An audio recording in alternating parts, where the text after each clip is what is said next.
پھر اس دربار میں اور میرے دربار میں کیا فرق ہوگا؟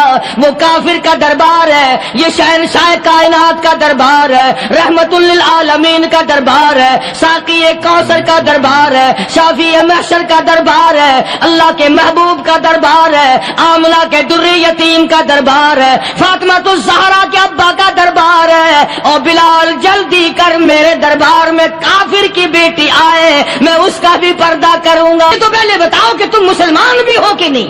مسلمان یوں ہوا کرتے، آنکھ مسلمان والی نہیں، زبان مسلمان والی نہیں، ہاتھ مسلمان والا نہیں، دل مسلمان والا نہیں، نیت مسلمان والی نہیں، یہ مسلمانی ہے؟ صحابہ اکرام رضوان اللہ تعالی علیہ مجمعین، اللہ تعالیٰ کی کروڑ رحمتیں نازل ہو حضرات صحابہ اکرام کی قبروں پہ۔ دربار رسالت ہے، سب کہہ دو صلی اللہ علیہ وسلم۔ سبحان اللہ، کتنے خوش نصیب تھے وہ لوگ جو محمد کریم صلی اللہ علیہ وسلم کی مجلس میں بیٹھا کرتے تھے، کانوں میں آواز آتی تھی مصطفیٰ کریم کی، دیدار ہوتا تھا امام الانبیاء کا۔ کتنے خوش نصیب تھے یہ لوگ۔ جنگ سے واپس آئے صحابہ کرام، ایک لڑکی کو پکڑ کے لائے جو لڑنے آئی تھی، کفار کے ساتھ مل کر مسلمانوں کا مقابلہ کرنے آئی۔ میدان جہاد میں سے صحابہ کرام پکڑ کے لائے، قیدی ہے، کافرہ عورت ہے، غیر مسلم ہے،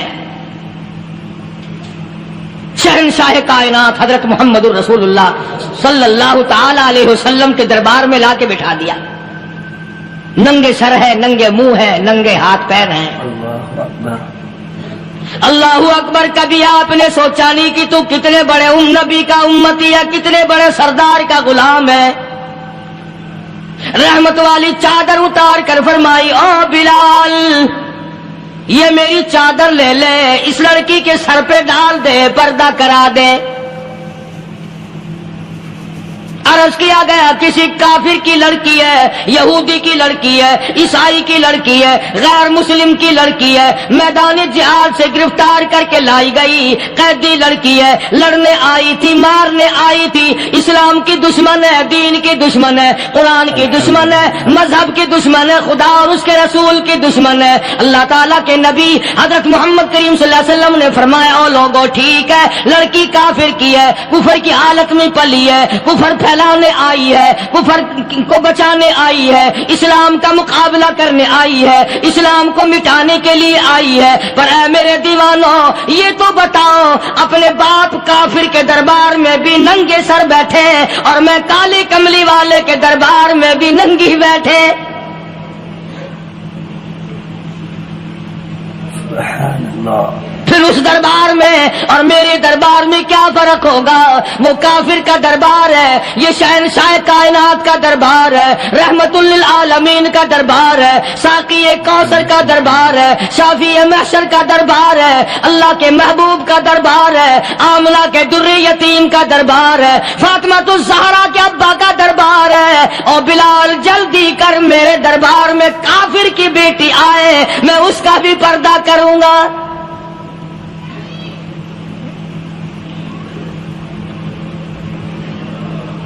حضرت بلال رضی اللہ تعالی عنہ نے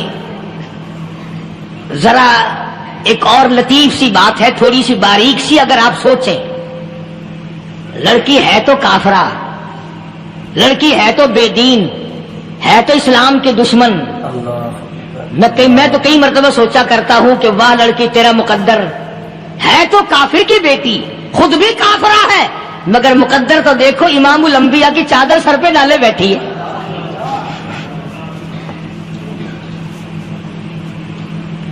سوچیں یہ چیزیں، ہمارے دماغ یہاں تک کہاں رسائی کرے؟ میرا تو دل چاہتا اگر میں ہوتا اس کافر بیٹی کی پاؤں دھو کر پی لیتا۔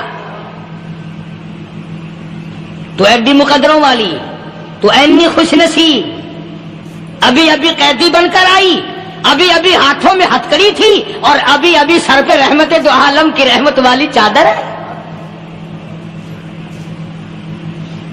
اور پھر آپ نے پوچھا اب تو کیا چاہتی ہے؟ کیا چاہتی ہے؟ اللہ اکبر، کہنے لگی میرے گھر پہنچا دو. میں اپنے گھر جانا چاہتی ہوں. دو نوجوان صحابہ کو بلایا, فرمایا کہ انسانی رشتے کا تقاضا ہے, لڑکی نے ہم سے پناہ مانگی اور اپنے گھر جانا چاہتی ہے, ہم نے اس کو معاف کر دیا, جاؤ گھر چھوڑاؤ. اب گھر پہنچانے کا مطلب یہ تو تھا نہیں کہ حسین گنج پہنچا دو, دولت گیٹ پہنچا دو, خدا جانے کتنی دور گھر ہوگا. لڑنے جو آئی تھی. یوں لکھا ہے علماء اکرام نے, ذرا توجہ کریں. اور سچی بات تو یہ ہے, اپنے دامن میں بھی ہاتھ مار کے دیکھو کہ ہم کیسے ہیں.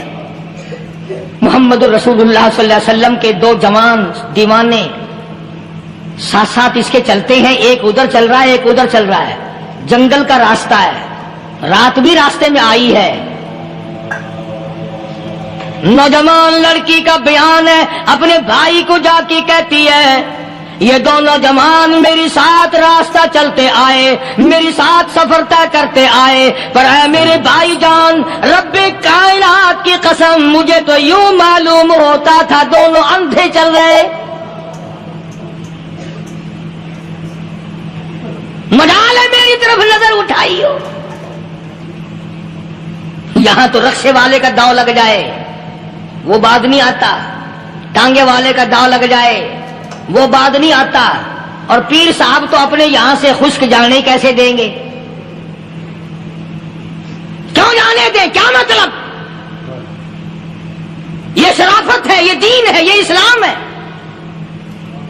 مسلمان کی بیٹی کی عزت پہ ڈاکے ڈالنا,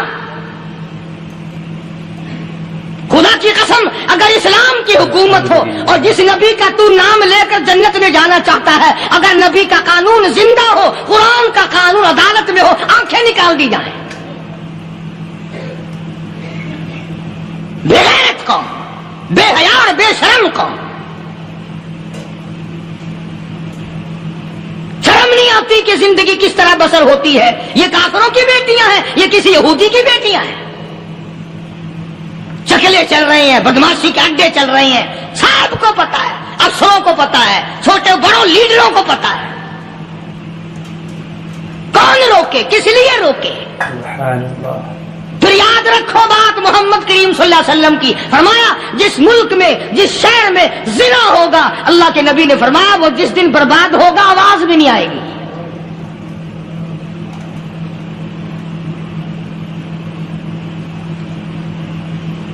مسلمانوں کے یہاں سے ہو کر دربار نبوت سے چل کر رحمت دو عالم صلی اللہ تعالی علیہ وسلم کی چادر اوڑھ کر لڑکی اپنے گھر پہنچی. بھائی نے پوچھا بتا مسلمانوں نے تیری ساتھ کیا برتاؤ کیا؟ مسلمان تجھے پکڑ کے لے گئے تھے, اتنی خوبصورت ہے تو, ایسی حسینہ ہے, شباب تیرا, حسن تیرا, جمال تیرا, شکل و صورت نرالی, نقش نرالے, آنکھیں تیری نرالی, چہرہ تیرا نرالا, لب تیرے نرالے, قد و قامت تیری نرالی, حسن تیرا شان والا, جوانی شباب ہے, بتا مسلمانوں نے تیری ساتھ کیا گزری؟ رونے لگی اور کہنے لگی تو میرا ماجایا بھائی ہے, پر میں کیا بتاؤں, زمین و آسمان کے مالک کی قسم, سمندروں کے پیدا کرنے والے کی قسم, درختوں کی پتی پیدا کرنے والے کی قسم, ان پہاڑوں اور زمین کے ذرات کو پیدا کرنے والے کی قسم, جو میری عزت کی حفاظت محمد کے غلاموں نے کی ہے وہ تو ماجایا بھائی بھی نہیں کر سکتا.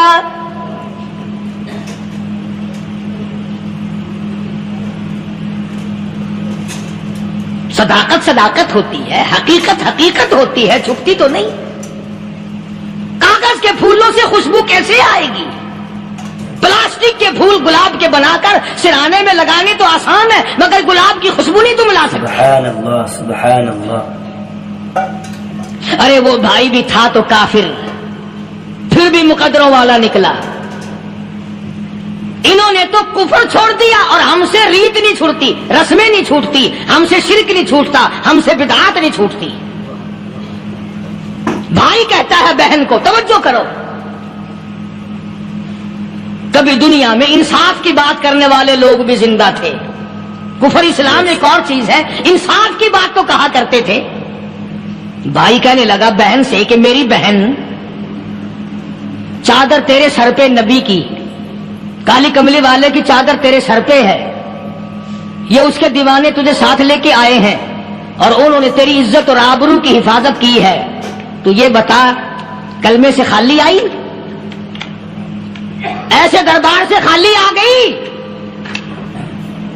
ماشاء اللہ. خزانہ لوٹ رہا ہے وہاں تو خالی تو نہیں آ گئی؟ بہن کہنے لگی کہ ہاں خالی آئی ہوں. مطلب یہ کہ میں نے کلمہ نہیں پڑھا، ایمان قبول نہیں کیا، دین قبول نہیں کیا، اسلام اور اس کا مذہب میں نے قبول نہیں کیا. بھائی کہنے لگا تف ہے تجھ پر، تجھے ایسے دربار سے خالی اٹھتے شرم نہ آئی؟ اور دربار رسالت اور خالی آ گئی؟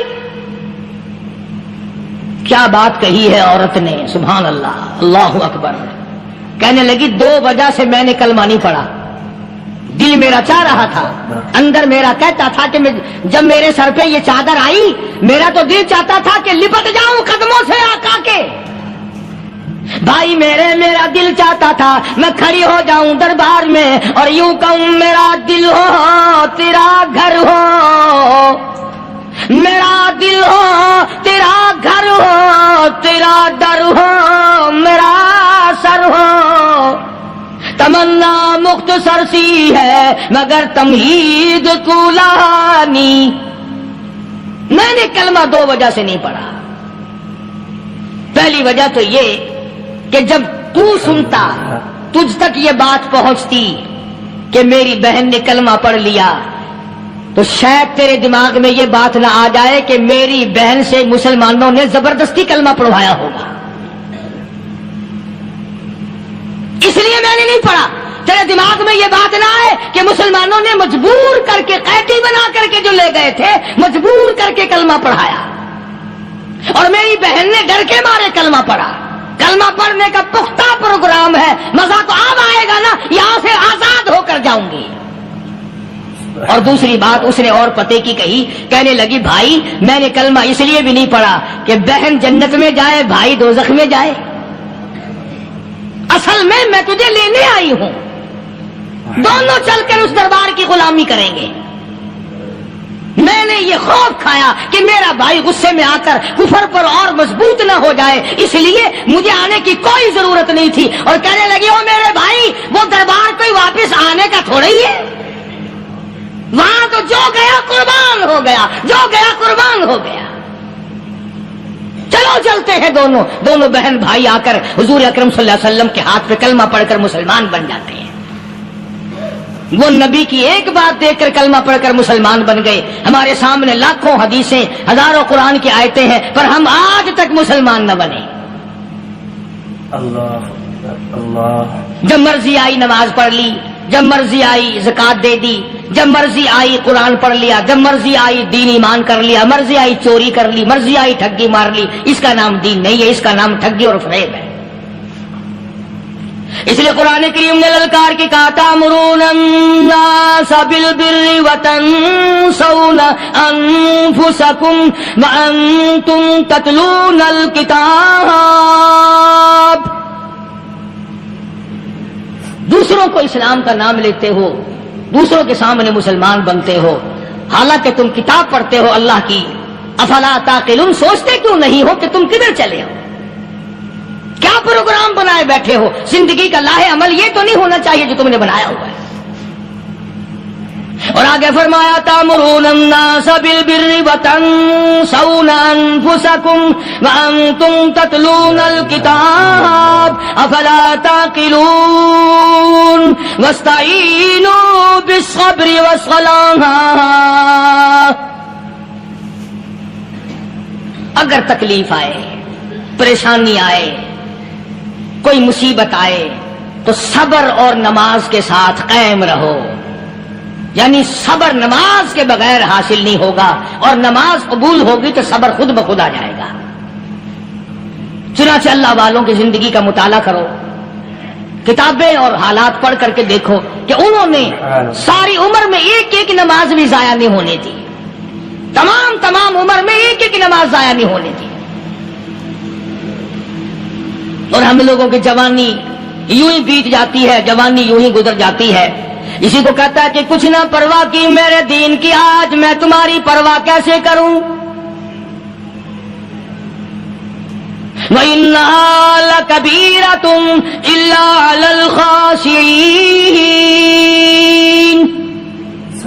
اللہ پاک خود فرماتے ہیں کہ نماز بھاری نہیں، نماز مشکل نہیں، نماز پڑھنا کوئی تکلیف نہیں، مگر ان لوگوں کے لیے، ان لوگوں پہ کوئی مشکل نہیں جو اللہ سے ڈرنے والے ہیں، اللہ کے خوف کو دل میں بسانے والے ہیں، جن کا یقین ہے کہ موت آئے گی اور اللہ کے یہاں جا کر کے میں نے منہ دکھانا ہے، ایک دن قبر میں جانا ہے، حشر نشر نے بھی آنا ہے، قیامت نے بھی آنا ہے، جس کا ان تمام چیزوں پہ یقین ہے۔ اللہ فرماتے ہیں الا علی الخاشعین، ڈرنے والے کے لیے تو کوئی چیز نہیں، اور جو نہیں ڈرتا اس کے لیے تو پہاڑ ہے نماز پڑھنا۔ صحابہ کرام نے تو ایسی ایسی نمازیں پڑھی۔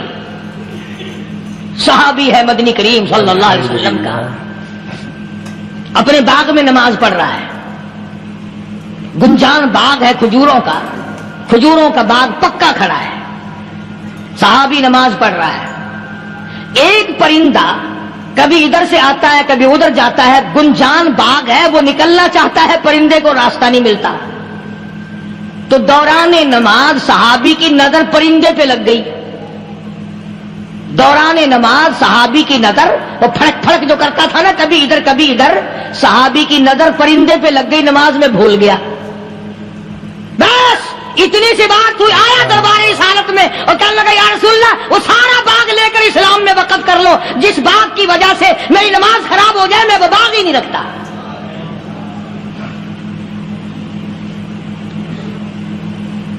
ہمارے یہاں بھی کوئی عظمت ہے نماز کی؟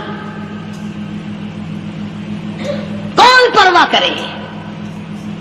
ان لوگوں کے یہاں تمام کا تمام نظام دین کا اپنا بنایا ہوا نہیں، جو دربار رسالت صلی اللہ علیہ وسلم سے نظام ملا نماز کا، انہوں نے صحیح معنوں میں وہ قائم کیا۔ کیسی مشکل میں ہوئے، کہیں بھی ہوئے، جس حالت میں بھی ہوئے، نماز پڑھنی ہے، ادا کرنی ہے۔ چنانچہ ان کی نمازوں میں اتنی برکت تھی، سیدنا امیر معاویہ رضی اللہ تعالی عنہ کی حکومت ہے، صحابہ اکرام ابھی زندہ ہیں، افریقہ کے گھنونے جنگل میں بہت بڑے صحرا میں چھاونی بنانے کا پروگرام بنایا، بڑے جنگل ہیں، بڑے درخت ہیں، بڑی بھیڑ بھاڑ ہے، بڑے جانور ہیں، شیر ہیں، چیتے ہیں، گھگیاڑ ہیں، بڑے بڑے موذی جانور ہیں۔ تو اس علاقے کے لوگوں نے بتایا کہ تم مار کھاؤ گے، یہاں تو بڑے بڑے جانور تمہیں کھا جائیں گے، تم یہ کیا سوچ کر آئے ہو؟ تمہیں یہ نہیں چھوڑیں گے، جانور کھا جائیں گے، تمہیں یہاں چھوڑی بناؤ گے؟ صحابہ کہنے لگے نہیں ہمارے پاس ہتھیار ہے۔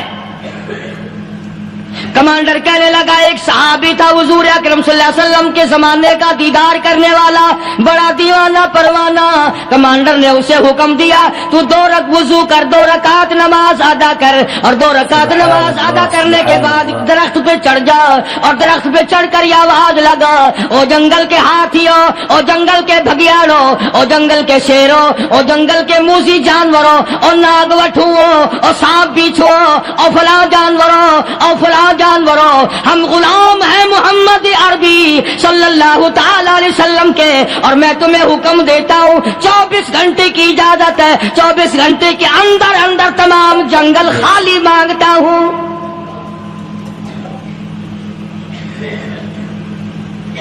ماشاء اللہ نافذ کر دیا حضور کے غلام نے، ہاتھیوں پہ، جانوروں پہ، چیتوں پہ، بھگیاڑوں پہ، شیروں پہ، اور اعلان کا رخ دیکھیں آپ، کہا کہ 24 گھنٹے کے بعد جو ملے گا اسے قتل کر دیا جائے گا۔ اب اگر ہم میں سے وہاں کوئی ہوتا، کہتے ہو بڑے پاگل ہیں بھائی، کس سے باتیں کر رہے ہیں؟ ہاتھیوں سے باتیں ہو رہی ہیں، چیتے اور شیروں سے باتیں ہو رہی ہیں، بھگیاڑوں سے گپیں ہو رہی ہیں، لے جاؤ پاگل خانے میں۔ مگر یہ بات نہیں، صحابہ جانتے تھے شیر بھی اس کی مخلوق ہے، چیتا بھی اس کی مخلوق ہے، بگیاڑ بھی اس کی مخلوق ہے، ہاتھی بھی اس کی مخلوق ہے، اور ہم اس کے دیوانے ہیں، ہم اس کے بندے ہیں۔ جب اس کا ہی حکم نافذ کرنے کے لیے ہم نکلے ہیں، اب ہمارے سامنے کوئی چیز ٹھہر نہیں سکتی۔ تاریخ شاہد ہے، گیبن مورخ انگریز لکھتا ہے، امریکہ کا بہت بڑا پروفیسر تور آندرے انگریز مورخ لکھتا ہے کہ صحابی کی یہ بات سن کر جنگل میں کھلبلی مچ گئی، جانوروں میں شور مچ گیا، چیتے گھگیاڑ اور طوفان مچ گیا، شور مچاتے ہوئے تمام کے تمام نے جنگل خالی کر دیا۔ مسلمان، جب تیرے اندر ایمان تھا، جب تیرا قرآن پہ ایمان تھا، جب تیرا نبی پاک صلی اللہ علیہ وسلم پہ ایمان تھا، جب تیرا حضور کی رسالت پہ ایمان تھا، جب اللہ کی توحید پہ تیرا ایمان تھا، اور تیرا مقابلہ شیر نہیں کر سکتا تھا، تیرا مقابلہ چیتا نہیں کر سکتا تھا۔ آج ایمان پلے ہے نہیں، آج تو ڈر کے مارے مر رہا ہے، مر رہا ہے، مر رہا اور مرے گا۔ الحمدللہ۔ ایک صحابی جنگل میں راستہ بھول گیا اور بھول کر اور زیادہ صحرا میں جنگل میں نکل گیا۔ دیکھتا کیا صحابی سامنے سے شیر آیا، صحابی نے تو شیر کو دیکھ لیا اور شیر نے صحابی کو دیکھ لیا۔ اب شیر حملہ کرنے کا ارادہ کر رہا، سامنے ہے۔ اللہ اکبر، اللہ اکبر۔ صحابی نے للکار کر آواز دے، او جنگل کے شیر، او جنگل کے شیر، کیا تو ان آنکھوں کو چیرنے کا ارادہ کرتا ہے جو آنکھیں محمد کریم صلی اللہ علیہ وسلم کے چہرے انور کا دیدار کر چکی ہے؟ ان آنکھوں کو پھاڑے گا، اس چہرے کو پھاڑے گا جس نے حضور صلی اللہ علیہ وسلم کا ایک دفعہ نہیں بار بار دیدار کیا ہے۔ تاریخ شاہد ہے، شیر جھکا، صحابی کے قریب آیا اور یوں لکھا کہ آگے بڑھ کر صحابی کے پاؤں چاٹنے لگا، پیر چاٹنے لگا اور زبان حال سے یوں کہنے لگا، اگر تو ان کا غلام ہے تو میں ان کے غلاموں کا غلام ہوں۔ یہ جو تمہیں کہتے پھرتے ہیں نا، غلام ہے، غلام ہے، رسول کے غلام ہے، غلام ہے، غلام ہے، رسول کے غلام ہے، شکل پہ دیکھنا 12 بجے ہوئے ملیں گے۔ بالکل جھوٹ، شکل نہیں غلاموں والی، اخلاق نہیں غلاموں والا، اعمال نہیں غلاموں والے، عقائد نہیں غلاموں والے، سیرت نہیں غلاموں والی، لباس نہیں غلاموں، اور غلام کائے کا؟ بازاروں میں پھرتے ہیں نا، جلوس نکالتے ہیں، غلام ہے، غلام ہے، رسول کے غلام ہے۔ اس گلی سے نکلے، آؤ یار بڑی اچھی فلم لگی، وہاں چلتے ہیں۔ اب غلام فلم میں جا رہے ہیں، اب غلام بدماشی کرنے چلے ہیں۔ تو صحابی نے جب آواز دی، شیر نے جھک کر صحابی کے پاؤں چاٹے، اور یوں لکھا مورخین نے کہ بظاہر یوں کہنے لگا کہ تو راستہ بھول گیا، دم ہلاتا ہوا چلا، صحابی کو راستے میں چھوڑ کے گیا۔ اور مورخین نے یہاں تک لکھا ہے کہ جب صحابی سے شیر واپس ہونے لگا تو بھڑبڑا رہا تھا، گویا صحابی کو اپنی طرف متوجہ کرتا تھا، اور اس کے بعد خوشامدانہ عاجزانہ پہلو سے یہ کہتا تھا کہ او جانے والے، جس کا تو دیدار کرے گا اس کو میرا بھی سلام کہنا، ان کی خدمت میں میرا بھی سلام عرض کرنا۔ کوئی ایک واقعہ نہیں ہے۔ مدینہ منورہ سے شام کے راستے میں شیر آ کر کے بیٹھ گیا، لوگوں کا راستہ بند ہو گیا۔ کوئی آدمی مدینے پاک میں واپس، اللہ ہر مسلمان کو مدینے پاک کی زیارت نصیب فرمائے۔ ہاں ہاں، مدینہ بڑی شے ہے، ہاں مدینہ نہ دیکھا تو کچھ بھی نہ دیکھا، ہاں الہی دکھلا دے مدینہ کیسی بستی ہے جہاں پر رات دن مولا تیری رحمت برستی ہے۔ وہ شہر نرالا، وہ گلیاں نرالی، وہ شاہراہیں نرالی، وہ گنبد خضرا نرالا، خدا کی قسم وہاں جو آسمان سے نور برستا ہے وہ بھی نرالا ہی ہے۔ کسی نے آ کر مدینے میں کہا کہ راستے میں شیر بیٹھا ہے، لوگوں کا راستہ روک رکھا ہے۔ عبداللہ بن عمر رضی اللہ تعالی عنہ، صوفی صحابی، کوئی ایسا بہادرانہ کام کرنے والا بھی نہیں، لاٹھی نہیں مانگتا، تلوار نہیں اٹھاتا، نیزہ نہیں اٹھاتا، تیر نہیں لیتا، گولی کا سامان نہیں، تیر و تلوار کا سامان نہیں، کوئی چیز نہیں، بے دھڑک بے جھجک جا کر شیر کا کان پکڑ کے مروڑ کے صحابی کہتا ہے، تجھے کس نے اجازت دی حضور کے غلاموں کا راستہ روکنے کی؟ تجھے شرم نہیں آتی؟ تو سرکار مدینہ کے غلاموں کا راستہ روکے بیٹھا ہے۔ تاریخ شاہد ہے، دم ہلاتا ہوا جنگل کو بھاگ گیا۔ اور آج اولاد ہمارے کہنے کی نہیں، شیروں کو تو کیا منائیں گے، اولاد نہیں مانتی، بیوی نہیں مانتی، کچھ اپنا بھی قصور مان لو نا، کچھ گڑبڑ ہے نا اندر۔ اختر شیرانی نے بڑی عجیب بات کہی، اسی کو کہتا ہے کہ یہ عذر امتحان ہے، جذبہ دل کیسا نکل آیا، یہ عذر امتحان ہے، جذبہ دل کیسا نکل آیا، میں الزام ان کو دیتا تھا، قصور اپنا نکل آیا۔ گریبان میں جا کر دیکھو، ٹٹول کر کے دیکھو، اپنی نیتوں کو ہاتھ مار کے دیکھو، اپنے عقیدے کو ٹٹول کے دیکھو، اپنے ایمان کو تلاش کر کے دیکھو، اپنی نظروں سے پوچھو، اپنی زبان سے پوچھو، اپنے پیٹ سے پوچھو، تیرے اندر کیسی روزی جا رہی ہے؟ کیوں کر ہم کامیابی سے ہمکنار ہوں؟ یہ خلقت پھر ہمارے لیے غیر کیوں نہ بنے؟ یہ سارا جہان ہمارا دشمن کیوں نہ بنے؟ صحابہ تو ایسے بے دھڑک تھے، کسی شہنشاہ کی پرواہ نہیں کیا کرتے تھے، کسی شہنشاہ کی اللہ والے نہیں کرتے تھے۔ تم تو بڑے پیروں کو ماننے والوں، پر جو میں بات بتاؤں گا پیر کی وہ نہیں مانو گے۔ مجدد الفسانی سرہندی سب کہہ دو رحمت اللہ علیہ، نقشبندی خاندان کے سربراہ ہیں، بہت بڑے بزرگ ہیں، پکڑ کر کے لے گئے حکومت والے، بادشاہ کو سجدہ کرانا ہے، بادشاہ کو سجدہ کرانا ہے۔ وہ کائے کا سجدہ کرتے تھے؟ وہ کسی سے ڈرتے ہی نہیں تھے، اللہ والا کسی سے ڈرا ہی نہیں کرتا۔ تو یوں سنا کہ انتظام کیا گیا کہ دربار کے قریب جا کر ایک دیوار بناؤ، اس میں ایک چھوٹی سا روشن دان دریچہ موری لگاؤ، جس میں سے جھک کر بندہ اندر داخل ہو، تاکہ ایک دفعہ جھک جائے صحیح، یہ پیر، یہ درویش، یہ قلندر، یہ ولی، یہ مولوی جو اکڑا ہوا نہیں، اسے جھکا لو جس طرح سے بھی ہو سکے۔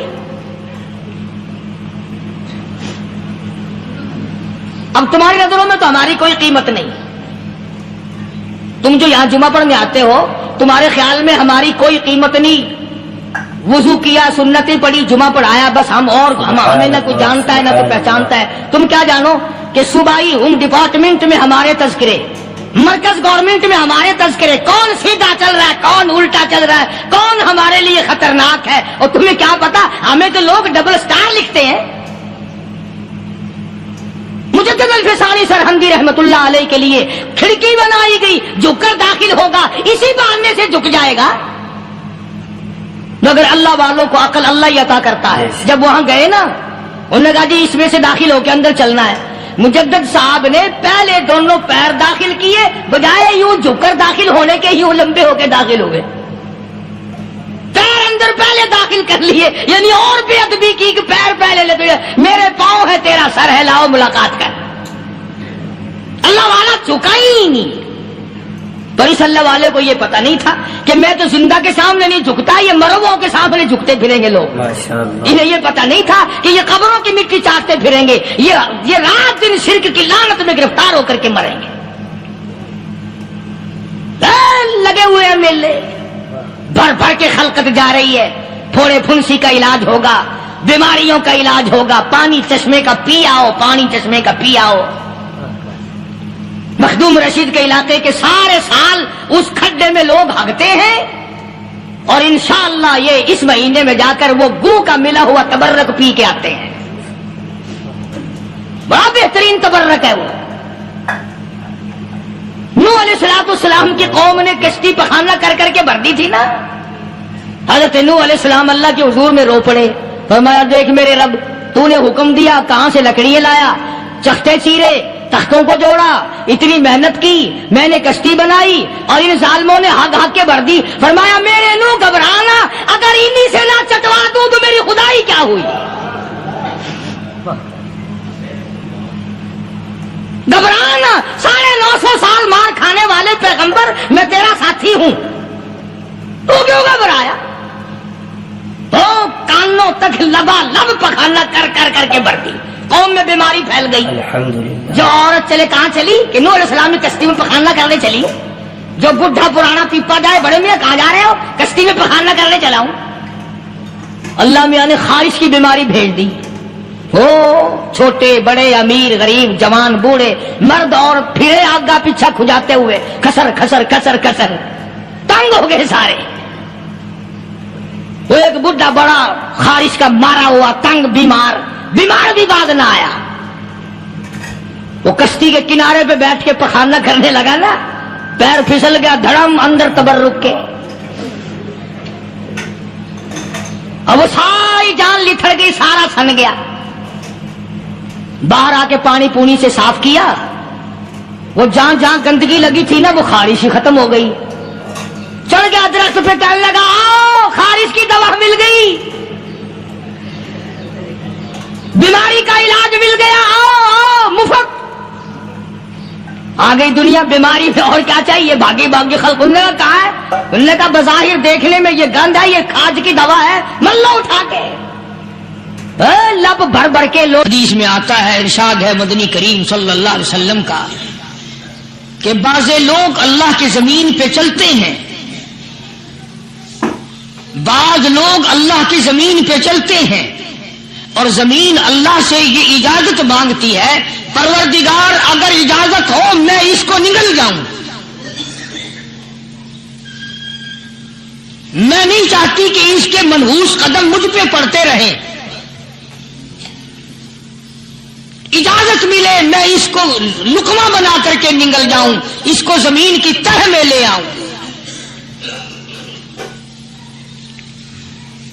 اور ایک اور ارشاد ہے حضور کریم صلی اللہ علیہ وسلم کا, یوں فرمایا کہ جب قوم کے اندر 3 چیزیں ہو جائیں, جب کسی قوم میں 3 عادتیں 3 خصلتیں 3 برائیاں پیدا ہو جائیں تو سرکار مدینہ صلی اللہ علیہ وسلم نے فرمایا وہ قوم پھر زمین کے اوپر بسنے کے لائق نہیں رہتی, اس قوم کو زمین کے اندر غرق ہو جانا چاہیے.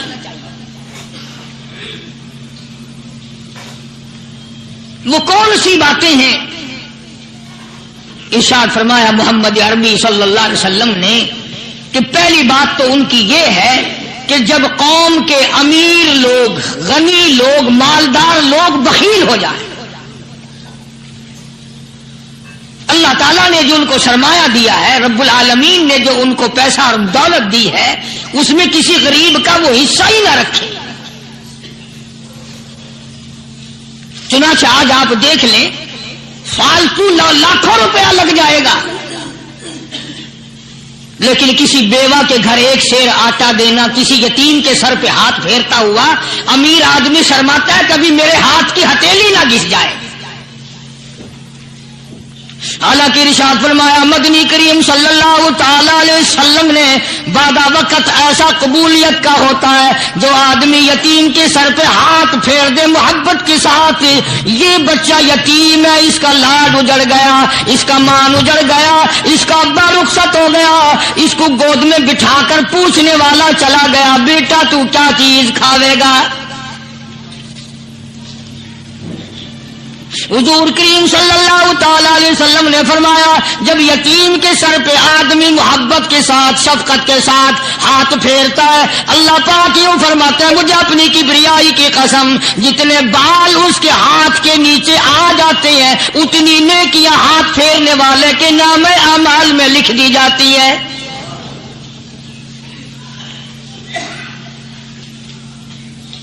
مگر ہمارے یہاں دستور نہیں, غریب کو مارو اور نیچا کرو اسے. جناب مدنی کریم صلی اللہ تعالی علیہ وسلم تشریف لے جا رہے ہیں, راستے میں کچھ بچوں کو کھیلتے ہوئے آپ نے دیکھ لیا, بڑے خوشی سے چھلانگے لگا رہے ہیں, بچے کھیل رہے ہیں. ایک بچہ دیوار کے ساتھ بالکل مونچھا غمزدہ پریشان کھڑا ہے. حضور کریم صلی اللہ تعالی علیہ وسلم کی نگاہ مبارک اس بچے پہ پڑ گئی. آپ نے قریب تشریف لا کر اس سے پوچھا او بچے, سارے بچے کھیل رہے ہیں تو کیوں نہیں کھیلتا؟ کہنے لگا میرا کھلانے والا دنیا سے چلا گیا,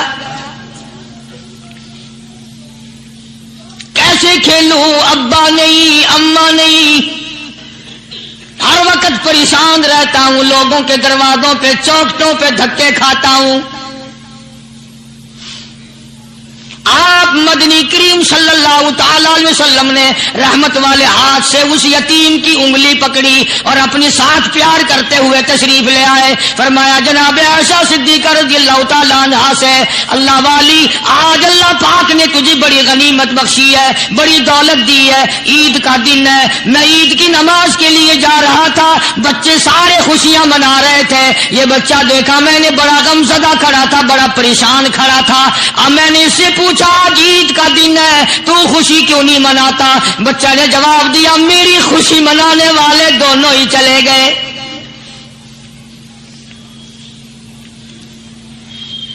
آج اللہ نے یہ موقع بخشا ہے, اسے نہلا دلہا, اس کو نئے کپڑے پہنا,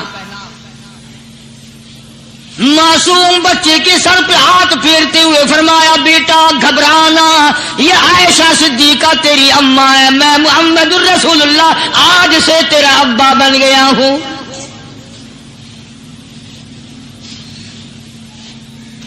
نہلایا دلایا, کھلایا پلایا, ہنسایا, اسے بلایا, ساتھ لے کر خدائی فیصلہ سنو, اللہ کے قرآن کا فیصلہ سنو, اللہ کے کلام کا فیصلہ سنو. جس کا کان میرا کلام سننے کے لیے تیار نہیں, جس کو میرا قرآن سن کے مزہ نہیں آتا, جس کو میرا کلام سن کے حلاوت نہیں آتی, جس کو میرا کلام سن کے لذت نہیں آتی, جس کی روح تازی نہیں ہوتی, جس کو لطف نہیں آتا, جس کو کیف نہیں آتا, کسی کو نہیں آتا, جو میرا قرآن سننے کو تیار نہیں, جو میرا قرآن آنکھوں سے دیکھنے کو تیار نہیں, جو میرا قرآن سننے سمجھنے کے لیے تیار نہیں. خدائی فیصلہ سنو, فرمایا اپنے بارے میں اطمینان نہ کرے کل میرا معاملہ ٹھیک ہو گیا. میرا فیصلہ نہیں, کسی پارٹی کا فیصلہ نہیں, کسی فرقے کا نہیں, کسی طبقے کا نہیں, کسی جماعت کا نہیں.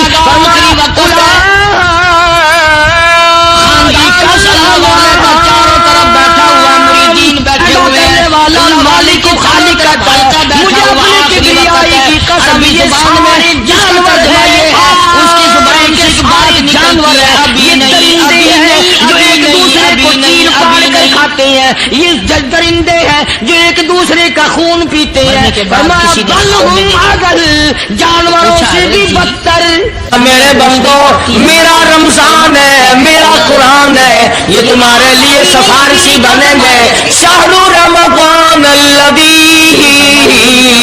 انزل فیہ القرآن دنیا کو ہدی للناس وبینات من الہدی والفرقان.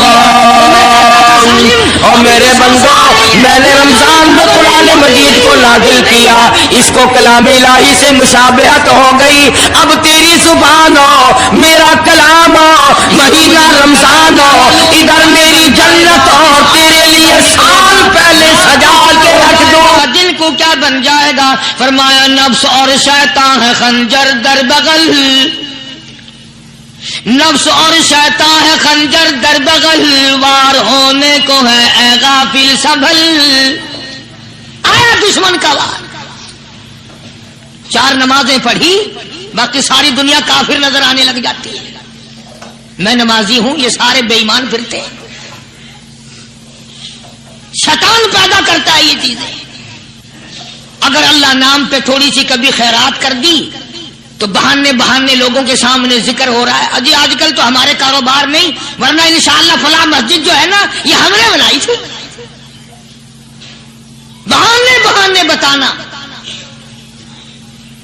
اس لیے مجذوب کہتا ہے گھبرایا نہ کر اور اپنے آپ کو اطمینان نہ دلایا کر. کہتا نفس اور شیطان ہے خنجر در بغل, وار ہونے کو ہے اے غافل سنبھل. چلا شیطان کا خنجر, چلا شیطان کا خنجر, لگایا اس نے دو, لگایا اس نے دو. لوگوں کا خیال یہ ہے کہ شیطان صرف وہ, شیطان کے بہکائی میں وہ آدمی آتا ہے جو کسی کو قتل کر دے. لوگوں کے نزدیک صرف زنا کرنا گناہ ہے, قتل کرنا گناہ ہے, چوری کرنا گناہ ہے, ڈاکہ مارنا گناہ ہے, اور چوتھی چیز گناہ ہی کوئی نہیں. حضرت عثمان غنی ذی النورین رضی اللہ تعالی عنہ کی مبارک مجلس ہے. صحابہ کرام کا دور ہے، نبی کا دوہرا داماد، مجلس ہے عثمان ذی النورین کی. ایک آدمی مجلس میں آ کے بیٹھا، حضرت عثمان کی مجلس میں ایک آدمی آ کے بیٹھا تو حضرت عثمان فرماتے ہیں، توجہ، حضرت عثمان فرماتے ہیں، یوں نہیں فرمایا کہ تو نے ایسا کیا ہے، اسے ذلیل نہیں کیا، بلکہ یوں فرمایا لوگوں کو شرم نہیں آتی، لوگ آنکھ کا زنا کر کے میری مجلس میں آ کے بیٹھتے ہیں، لوگ آنکھ کا گناہ کر کے میری مجلس میں آ کے بیٹھتے ہیں. تو دور تھا نا صحابہ کرام کا، فوراً چوٹ کی کسی نے کہ نبی کے بعد وحی آنی شروع ہو گئی. یعنی آپ کو کیسے پتا چل گیا کہ کوئی آدمی غلط نگاہ ڈال کے آیا؟ اس کی رستے میں نظر کہیں غلط پڑی تھی آنے والے کی، آپ کو کیسے پتا چلا؟ یعنی بات کرنے والے کو بھی دیکھو اور پھر چوٹ کرنے والے کو بھی دیکھو. تو حضرت عثمان رضی اللہ تعالیٰ عنہ نے فرمایا، بھائی پاک مجلس میں اگر ایک تولا بھی کوئی پخانہ لے کر آ جائے تو بدبو تو آ ہی جائے گی نا. صحابہ کی پاک مجلس میں اگر کوئی آنکھ کا زنا بھی کر کے آیا، فرمایا مجلس کے اندر بدبو پھیل گئی. تو اللہ والوں کی مجلسیں اور اللہ والوں کی رفاقت ایک بہت بڑی چیز تھی، کبھی لوگ حاصل کیا کرتے تھے. اب تو ہر آدمی پیر ہے، ہر آدمی لیڈر ہے، ہر آدمی چودھری ہے، ہر آدمی بڑا بنا ہوا ہے، چھوٹا ہم میں کوئی ہے ہی نہیں.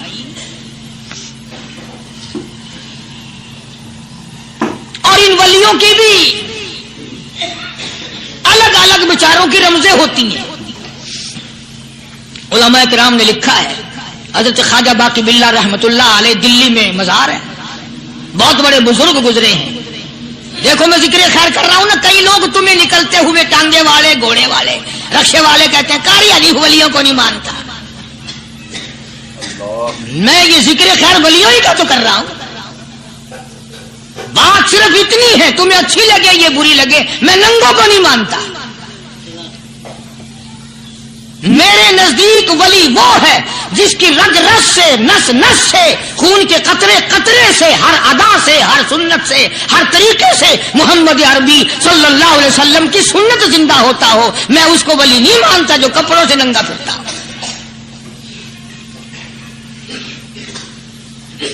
خواجہ باقی باللہ رحمت اللہ علیہ کو بھٹیارے نے دیکھا، ایک تباہی تندور والا.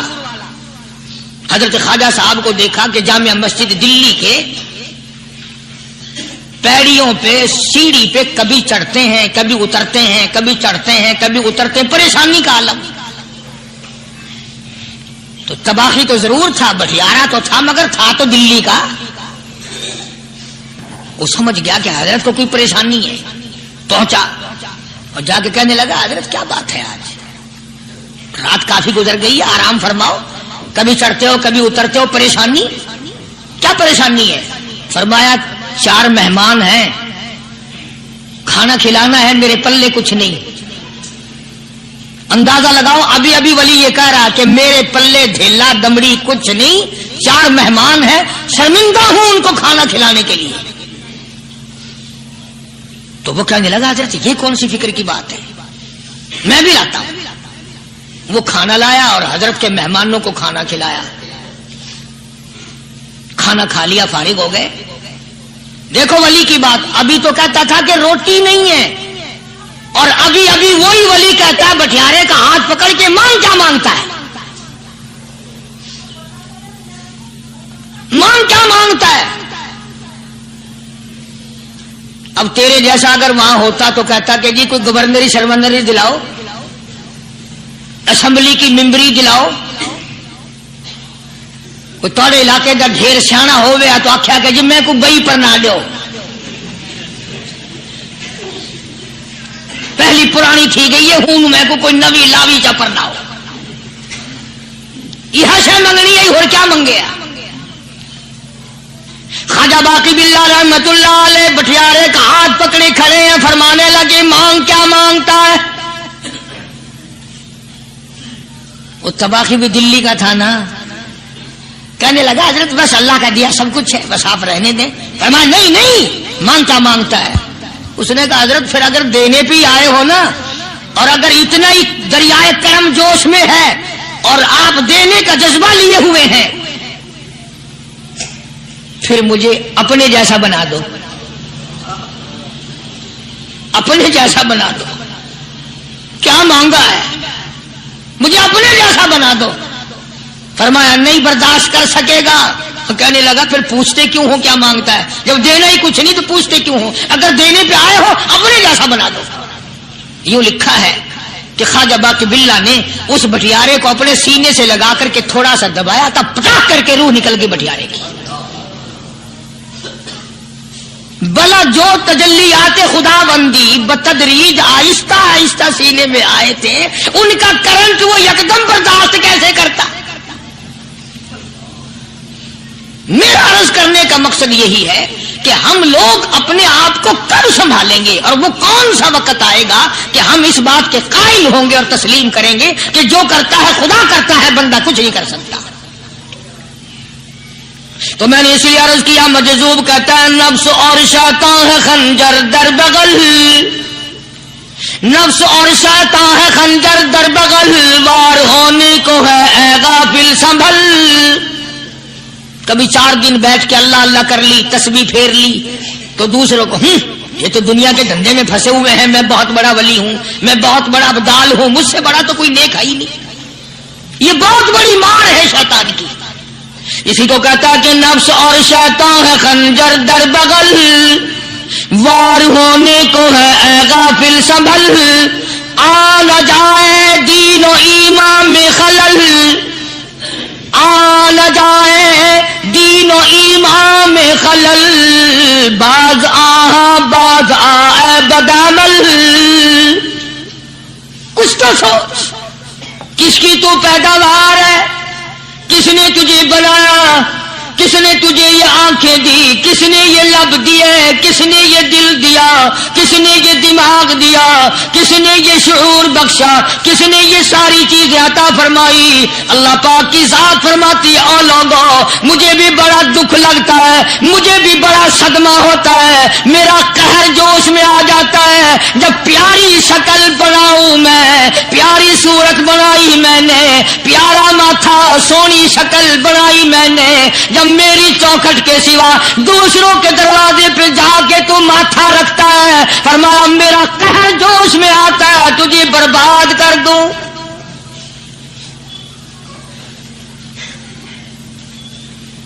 سب کچھ میں نے دیا، سب کچھ میں نے بخشا، اور پھر بھی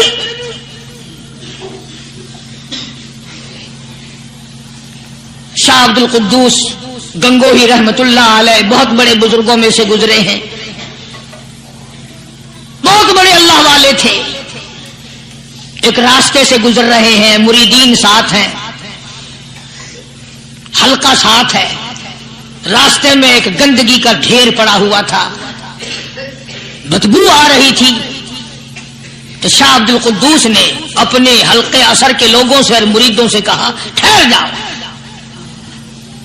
حالانکہ لوگ ناک پہ کپڑا رکھ کر جلدی گزرنا چاہتے تھے، بدبو سے بچنے کے لیے تیز رفتار وہاں سے گزرنا چاہتے تھے، مگر شیخ کے کہنے پر کھڑے ہو گئے۔ شکر ہے تم نہ تھے، تم جیسے وہاں مرید بھی نہیں تھے، ورنہ کہتے کہ اے پھٹ گیا شیخ ہے، تو پتہ ہی نہیں لگتا برائی دا چنگائی دا، گندگی کے پہ کون سا کو کھڑائی کھڑے۔ شاہ عبد القدوس رحمت اللہ علیہ گنگوئی رحمت اللہ علیہ نے فرمایا او لوگوں، یہ گندگی، یہ پخانہ، یہ افولت والی چیز تمہیں ایک سبق دے رہی ہے۔ بڑے حیران ہوئے کہ گندگی سبق دے رہی ہے کہ ہاں یہ بدبو کا ٹھکانہ یہ سبق دے رہا ہے کہ ہاں یہ ایک سبق تمہیں پڑھا رہا ہے۔ اور وہ کیا؟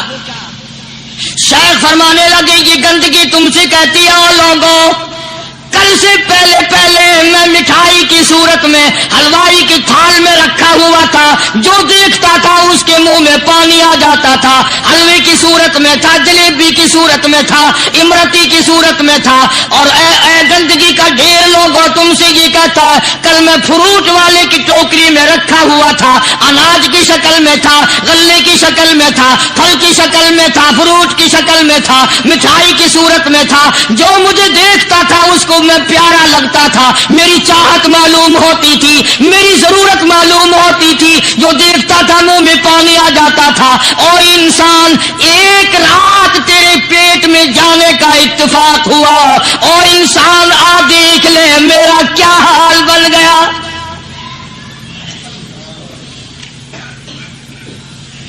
ایک رات تو تیری صحبت میں رہا ہوں، ایک رات تیرے اندر ٹھہرنے کا اتفاق ہوا، دیکھ میرا کیا حال بن گیا۔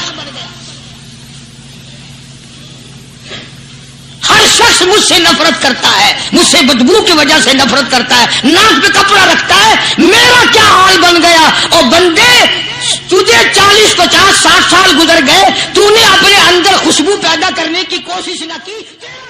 تعالیٰ عنہ جیسے بہادر فرمانے لگے جو یوں کہے گا میرے نبی فوت ہو گئے میں اس کی گردن اتار ماروں گا، میرا نبی فوت نہیں ہو سکتا، میرا نبی دنیا سے نہیں جا سکتا، میرا نبی ہمیشہ ہمیشہ کے لیے رہے گا۔ لیکن جناب ابو بکر صدیق نے قرآن کریم کی آیت سنا کر کے سمجھایا، فرمایا وما محمد الا رسول قد خلت من قبلہ الرسل۔ اور لوگوں ہر نبی آئے رخصت ہو گئے، ہر نبی آئے رخصت ہو گئے، دنیا نہ پائیدار جگہ ہے، عارضی زندگی، مستعار زندگی، نہ پائیدار زندگی، فانی زندگی ہر کوئی لے کے آتا ہے، جب جانے لگتا ہے تو پتہ بھی نہیں چلتا۔ اس لیے مجذوب کہتا کہ سونے چاندی کی چمک بس دیکھنے کی بات ہے، سونے چاندی کی چمک بس دیکھنے کی بات ہے، اور 4 دن کی چاندنی پھر اندھیری رات ہے، قبر میں ہمیشہ اندھیرا رہے گا۔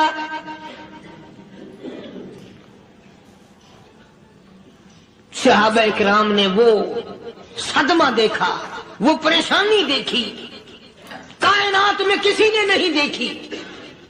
کسی نے بیوی کے مرنے کا صدمہ اٹھایا ہوگا، کسی نے جوان بیٹے کی موت کا صدمہ دیکھا ہوگا، کسی نے امی کے مرنے کا صدمہ دیکھا ہوگا، کسی نے ابا کے مرنے کا صدمہ دیکھا ہوگا۔ خدا کی قسم بلال سے جا کے پوچھو جب کالی کملی والے کا تجھے دیدار نہ ملا تیرا کیا حال بنا۔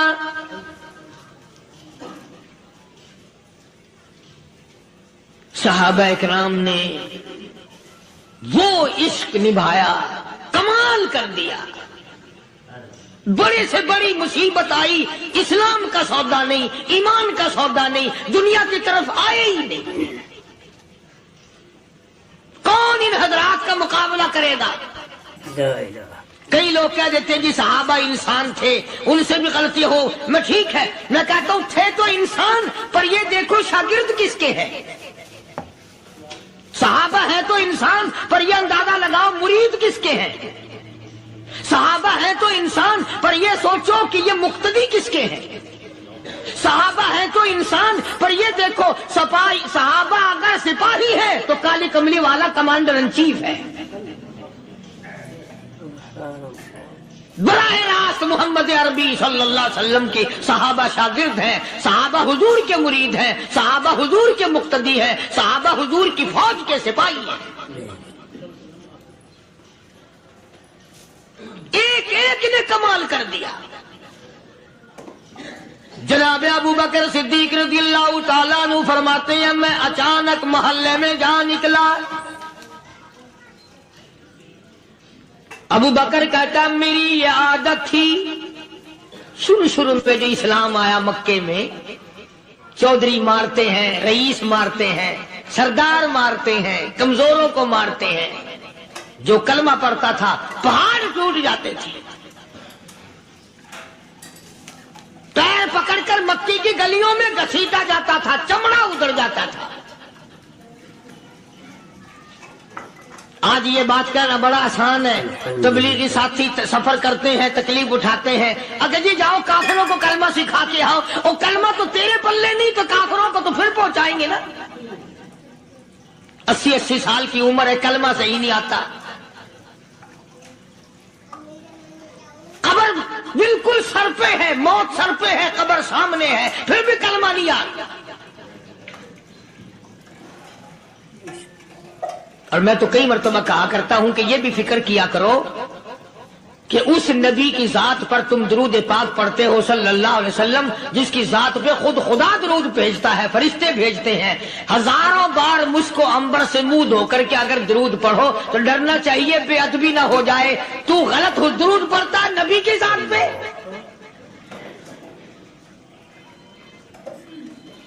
اور اس کو صحیح کرنے کا فکر نہیں رکھتا۔ چنانچہ ابو بکر صدیق رضی اللہ تعالیٰ عنہ چکر لگاتے لگاتے ایک محلے میں جا نکلے، وہاں جا کے دیکھا ایک نوجوان ہے، غریب صحابی، نادار صحابی، مفلس صحابی، کافر کا غلام ہے، کالی کملی والے صلی اللہ علیہ وسلم کا کلمہ پڑھتا ہے، کافروں نے پکڑ کر گرم گرم ریت پہ اوندا کر کے لٹایا ہوا ہے، اور کئی کافر اس صحابی کی کمر پہ چڑھ کر لتاڑ رہے ہیں، اس کی کمر پہ چڑھے ہوئے ہیں۔ جناب ابو بکر صدیق رضی اللہ تعالیٰ عنہ فرماتے ہیں میں نے دور سے دیکھا، میں سمجھ گیا کوئی غریب آدمی ہے، جب میں قریب گیا فرماتے ہیں میری آنکھ نے دیکھا ابو فقیہ صحابی، میں نے پہچان لیا، کئی آدمیوں کے لتاڑنے کی وجہ سے، کئی آدمیوں کی کمر پہ چڑھ جانے کی وجہ سے ابو بکر کہتا ہے اتنی لمبی ابو فقیہ کی زبان باہر نکل آئی، منہ سے زبان باہر لٹکی ہوئی ہے، مار رہے ہیں کافر۔ جناب ابو بکر صدیق رضی اللہ تعالیٰ عنہ نے فرما دیا نہ مارو، اللہ کا بندہ ہے۔ وہ کہنے لگے بندہ تو اللہ کا ہوگا، غلام ہمارا، اور کلمہ اس نبی کا پڑھتا ہے، ہمارا غلام ہو کر کلمہ پڑھتا ہے، کیوں؟ جب تک جان سے نہ مر جائے گا ہم چھوڑیں گے نہیں، ہم اسے ختم کر کے دم لیں گے۔ اس نبی کا کلمہ پڑھتا ہے، ہمارے سامنے پڑھتا ہے۔ جناب ابو بکر صدیق رضی اللہ تعالیٰ عنہ نے منع کر دیا، منع کرنے میں اور زیادہ مچر گئے اور زیادہ خرمستی کرنے لگے۔ ابو بکر فرماتے ہیں میں بالکل قریب کھڑا تھا، ظالموں نے ابو فقیہ کی پسلیوں پہ کمر پہ چھلانگیں لگانی شروع کر دی۔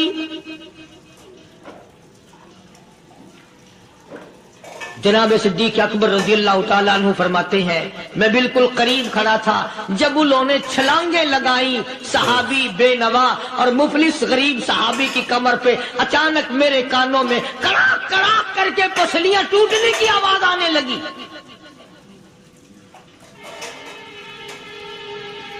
میرے سے برداشت نہ ہوا، میں برداشت نہ کر سکا۔ جناب ابو بکر رضی اللہ تعالیٰ عنہ فرماتے ہیں میں نے کہا ظالمو سودا کر لو، میں خرید لوں گا۔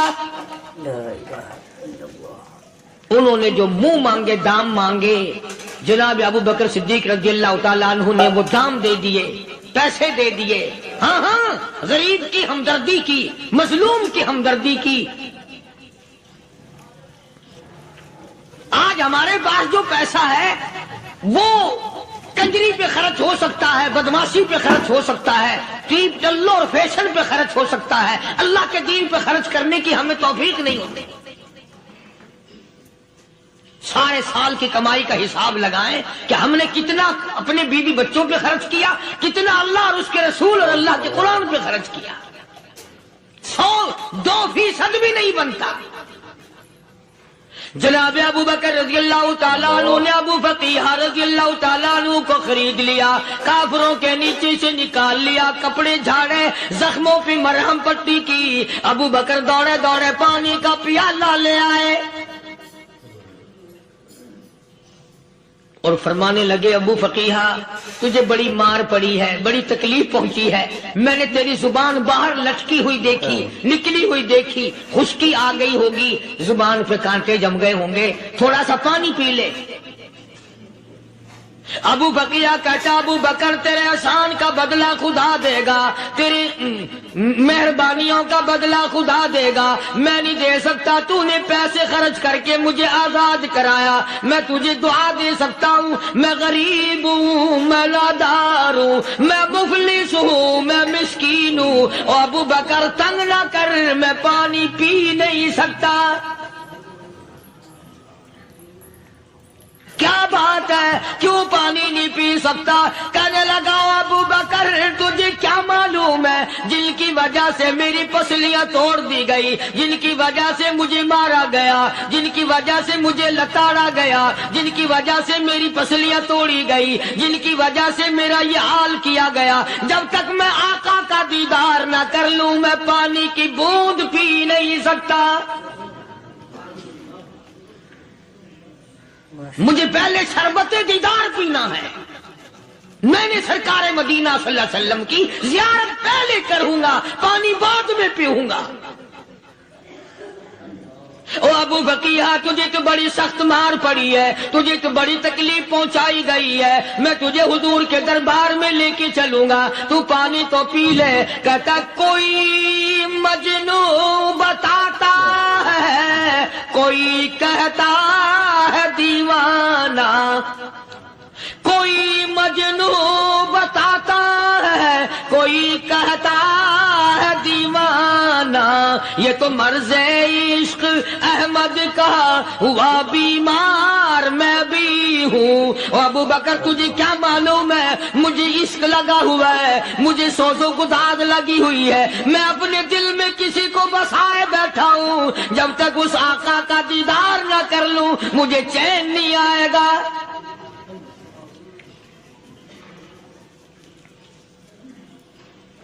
ہمیں عورتوں سے محبت ہے، ہمیں اولاد سے محبت ہے، ہمیں کوٹھی بنگلے سے پیار ہے، ہمیں روپے سے پیار ہے، ہمیں بڑی جاہ و حشم سے پیار ہے، اور خدا اور اس کے رسول سے پیار کرنے والے لوگ مدینے کے قبرستان میں سو گئے، قرآن سے پیار کرنے والے لوگ حضور کے درباری لوگ وہیں سو گئے۔ اندازہ لگاؤ کوئی مار کھا کے اپنے ماں باپ کے پاس جائے گا، کوئی بھائی برادری میں جائے گا، کوئی تھانے میں رپورٹ لکھوانے جائے گا، کوئی اسپتال میں 60ویں ٹکٹ لینے جائے گا، کوئی ڈاکٹری کرانے جائے گا۔ ابو فقیہہ تم کتنے خوش نصیب ہو، امام الانبیاء کے دربار میں چلے ہو۔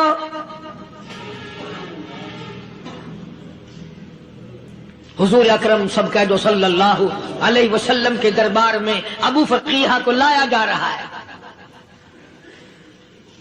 علماء نے لکھا ہے کہ جب ابو فقیہہ حضرت کے دربار میں پہنچے تو خبر تو پہلے تھی نہ کہ بڑی مار پڑی ہے، رحمت کائنات نے اٹھ کر سینے سے لگا لیا، تشریف فرما ہوئے، فرمایا ابو فقیہہ جی حضور میں نے سنا ہے تو نے پانی نہیں پیا، اتنی مار پڑی تیری پسلیاں توڑ دی گئی، تیری کمر پہ چھلانگیں لگائی گئی، تجھے گرم گرم لیٹ پہ لٹایا گیا، تیری زبان باہر نکل آئی، اور میں نے سنا ہے تو نے پانی نہیں پیا۔ کہتا ہے آقا ہاں نہیں پیا۔ فرمایا کیوں نہیں پیا؟ کہتا ہے آقا میں اس وقت پانی پیتا میرے منہ میں صرف پانی جاتا، اب پیوں گا ہاتھ تیرا ہوگا منہ میرا ہوگا، پانی میرے منہ میں جائے گا، مجھے حوض کوثر کا مزہ یہی آ جائے گا، مجھے لطف آئے گا محمد عربی صلی اللہ علیہ وسلم کے ہاتھ سے پانی پینے کا۔ علماء نے لکھا ہے کہ حضرت نے جب اپنے رحمت والے ہاتھ سے ہاں وہ انگلی چاند کو اشارہ کیا، جگر پھنس کر ٹکڑے ہو گئے، وہ انگلی اشارہ کیا، سورج واپس ہو گیا. وہ انگلی درخت اپنی جڑیں چھوڑ کر پیغمبر کے قدموں میں آ گئے. وہ انگلی جن میں کنکر پہاڑ کے لیے تو کلمہ پڑھنا شروع کر دیا. وہ انگلی اونٹ کی طرف کی تو بول پڑا. وہ انگلی چڑیا سامنے آئی تو انہوں نے شکایت کر دی. وہ انگلی جن کو دیکھ کر کے بیت اللہ پھر گیا.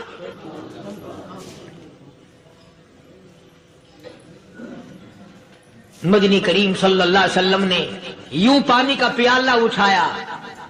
ابو فقیہ نے پیالہ پکڑنے کے لیے یوں آگے کو ہاتھ کیا. فرمایا اب وہی بات ہوگی، ہاتھ میرا ہوگا منہ تیرا ہوگا، میں اپنے ہاتھ سے پلاؤں گا. ابو فقیہ کو پانی پلا دیا اور پانی پلانے کے بعد پوچھا اب تیرا کیا حال ہے؟ اب حال کیا ہے؟ کہتا آقا تیرے چہرے پہ فدا شمس و قمر،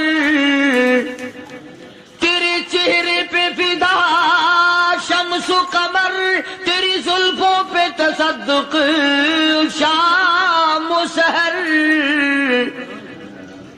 تیرے چہرے پہ فدا شمس و قمر، تیری زلفوں پہ تصدق شام و سحر، رخسار پہ ٹھہرے کس کی نظر، تیری بانکے ادا کا کیا کہنا، اور کالی کملی والے تیری زیارت ہوئی سارے دکھ بھول گیا، میرے سارے غم ٹل گئے، میرے سارے دکھ دور ہو گئے، میری ساری پریشانی دور ہو گئی، اور میں تو اب مزے میں ہوں. جناب ابو بکر صدیق رضی اللہ تعالیٰ عنہ نے مال خرچ کیا، صحابہ کرام کی جانیں بچائیں. قیامت کا دن ہوگا، ساری کائنات کی پیشی ہوگی. اللہ پاک پوچھے گا کہ دنیا میں کیا کرتا تھا؟ کوئی کہے گا میں کھیتی باڑی کرتا تھا، کوئی کہے گا میں دفتر میں نوکر تھا، کوئی کہے گا میری دکان تھی، کوئی کہے گا میں یہ کمائی کرتا تھا، کوئی کہے گا میں یہ کمائی کرتا تھا. آئے گی باری ابو بکر کی، اللہ پاک پوچھے گا دنیا سے کیا لایا؟ ابو فقیہ، حضرت بلال، حضرت نادیہ، حضرت زنیرہ اور کتنے صحابہ کرام کی جماعت کو پکڑ کر اللہ کے عدالت میں کھڑا کر کے ابو بکر کہے گا الہی صدیق کی کمائی تیرے سامنے موجود ہے.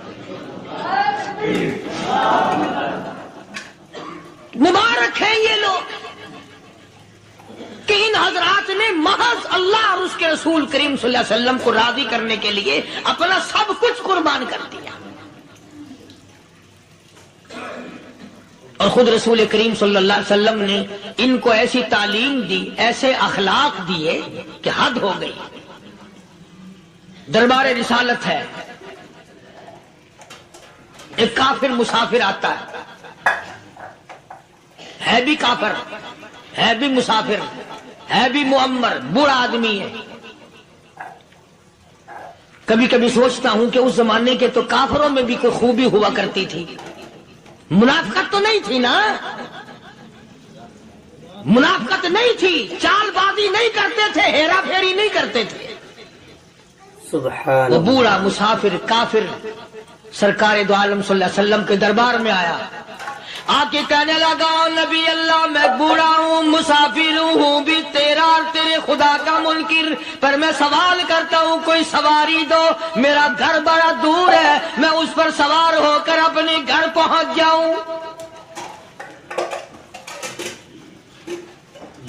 حالانکہ مسلمانوں کے پاس سواریاں کہاں تھی، خود تنگی میں تھے، وطن چھوڑ کے آئے، قربانیاں دے کے آئے، پتے چباتے ہوئے آئے، پانی پورا رج کے پینے کے لیے پانی نہیں ملتا.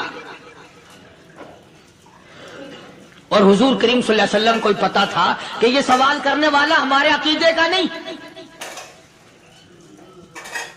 رحمت کائنات کا دریائے کرم جو اس میں آیا. صحابہ کرام کی طرف خطاب کر کے فرمایا کون ہے جو آج میں محمد الرسول اللہ صلی اللہ علیہ وسلم کو سواری دے؟ کون ہے جو آج مجھے سواری دے؟ میں جنت میں اعلیٰ درجے کی سواری کا وعدہ کرتا ہوں.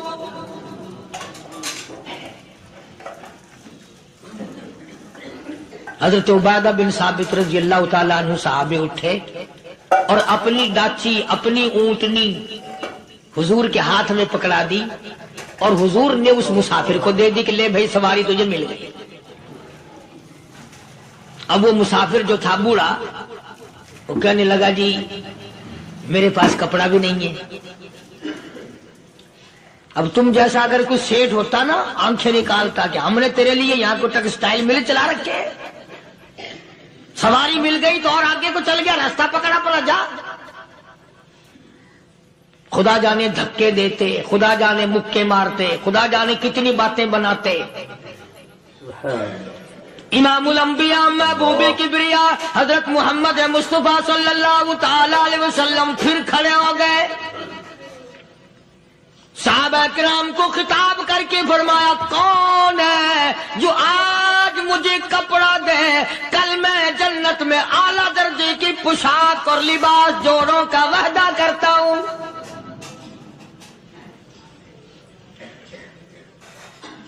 ایک صحابی نے اپنا کپڑا اتار کر حضور کے ہاتھ میں دے دیا صلی اللہ علیہ وسلم، یعنی ان کو کتنا یقین ہے حضور کی زبان پہ۔ سودا جنت کا ہو رہا ہے، زبان ہے کالی کملی والے کی، سودا ہو رہا ہے جنت کا۔ اور آج تمہیں سارا قرآن سنا دو، اس سنانے والے کا بھی ڈھلا تے سننے والا مولوی کہتے رہتے ہیں یار کوئی بات نہیں، جنت کس نے دیکھی ہے؟ صحابہ کرام میں سے کسی نے کپڑا دے دیا، حضور کریم صلی اللہ علیہ وسلم نے کپڑا لیا اور اس مسافر کو دے دیا کہ لے بھی کپڑا بھی مل گیا۔ ہے بھی کافر، اپنے عقیدے کا نہیں، اپنے قبیلے کا نہیں، اپنے خاندان کا نہیں۔ اب وہ کہنے لگا کہ نبی اللہ مجھے بھوک بھی لگی ہے، میں نے روٹی بھی کھانی ہے۔ مدنی کریم صلی اللہ تعالی علیہ وسلم پھر کھڑے ہو گئے اور صحابہ کرام کو خطاب کر کے فرمایا کون ہے جو مجھے آج کھانا دے، روٹی دے، کل میں جنت میں اعلیٰ درجے کے کھانے کا وعدہ کرتا ہوں۔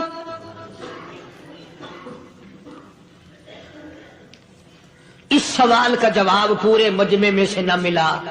یوں لکھا علماء نے 300 صحابہ کا مجمع بیٹھا ہوا تھا۔ فاقہ ہو 300 صحابہ کا بھی فاقہ، کالی کملی والے کا بھی فاقہ۔ 3 دن سے کچھ نہیں کھایا، کچھ نہیں ملا، کوئی جواب نہ ملا، صحابہ کرام کی جماعت خاموش رہ گئی۔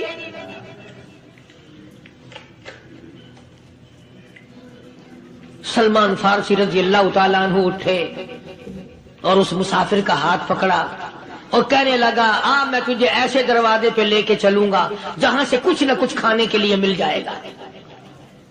آیا ہے سلمان فارسی مسافر کو لے کر خاتون جنت سیدہ فاطمہ الزہرا رضی اللہ تعالیٰ عنہا کے دروازے پہ اور آواز لگائی یا اہل بیت رسول اللہ انطعموا فی سبیل اللہ۔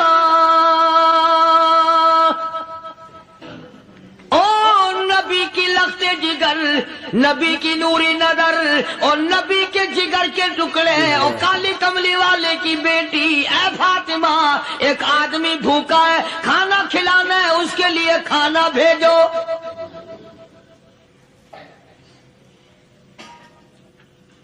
اندر سے آواز آتی ہے اور رونے کیسی آواز میں جواب ملا۔ سیدنا حسن سیدنا حسین رضی اللہ تعالیٰ عنہما، ان کی شکلیں دیکھو، 4 دن کے فاقے نے بچوں کی شکل بگاڑ دی۔ پیغمبر کے نواسوں کا فاقہ، پیغمبر کا نواسا، پیغمبر کی بیٹی کا فاقہ، تمام مسلمان فاقے سے ہیں۔ کوئی گلہ نہیں کرتا، کوئی شکایت نہیں کرتا، کوئی اعتراض نہیں کرتا۔ اسی حالت میں اگر جنگ بھی ہو جائے تو صحابہ پھر بھی پیچھے رہنے کو تیار ہیں۔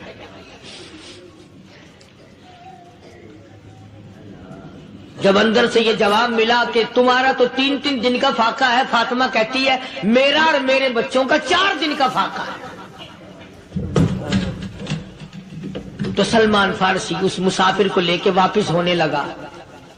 اندر سے آواز آتی ہے خالی نہ جاؤ، میرے سر کی چادر لے جاؤ، یہ لے جا کر یہودی کے پاس گروی رکھ دو، گہنا رکھ دو، غلہ لے آؤ، میں پیس پکا کے کھلا کے بھیجوں گی۔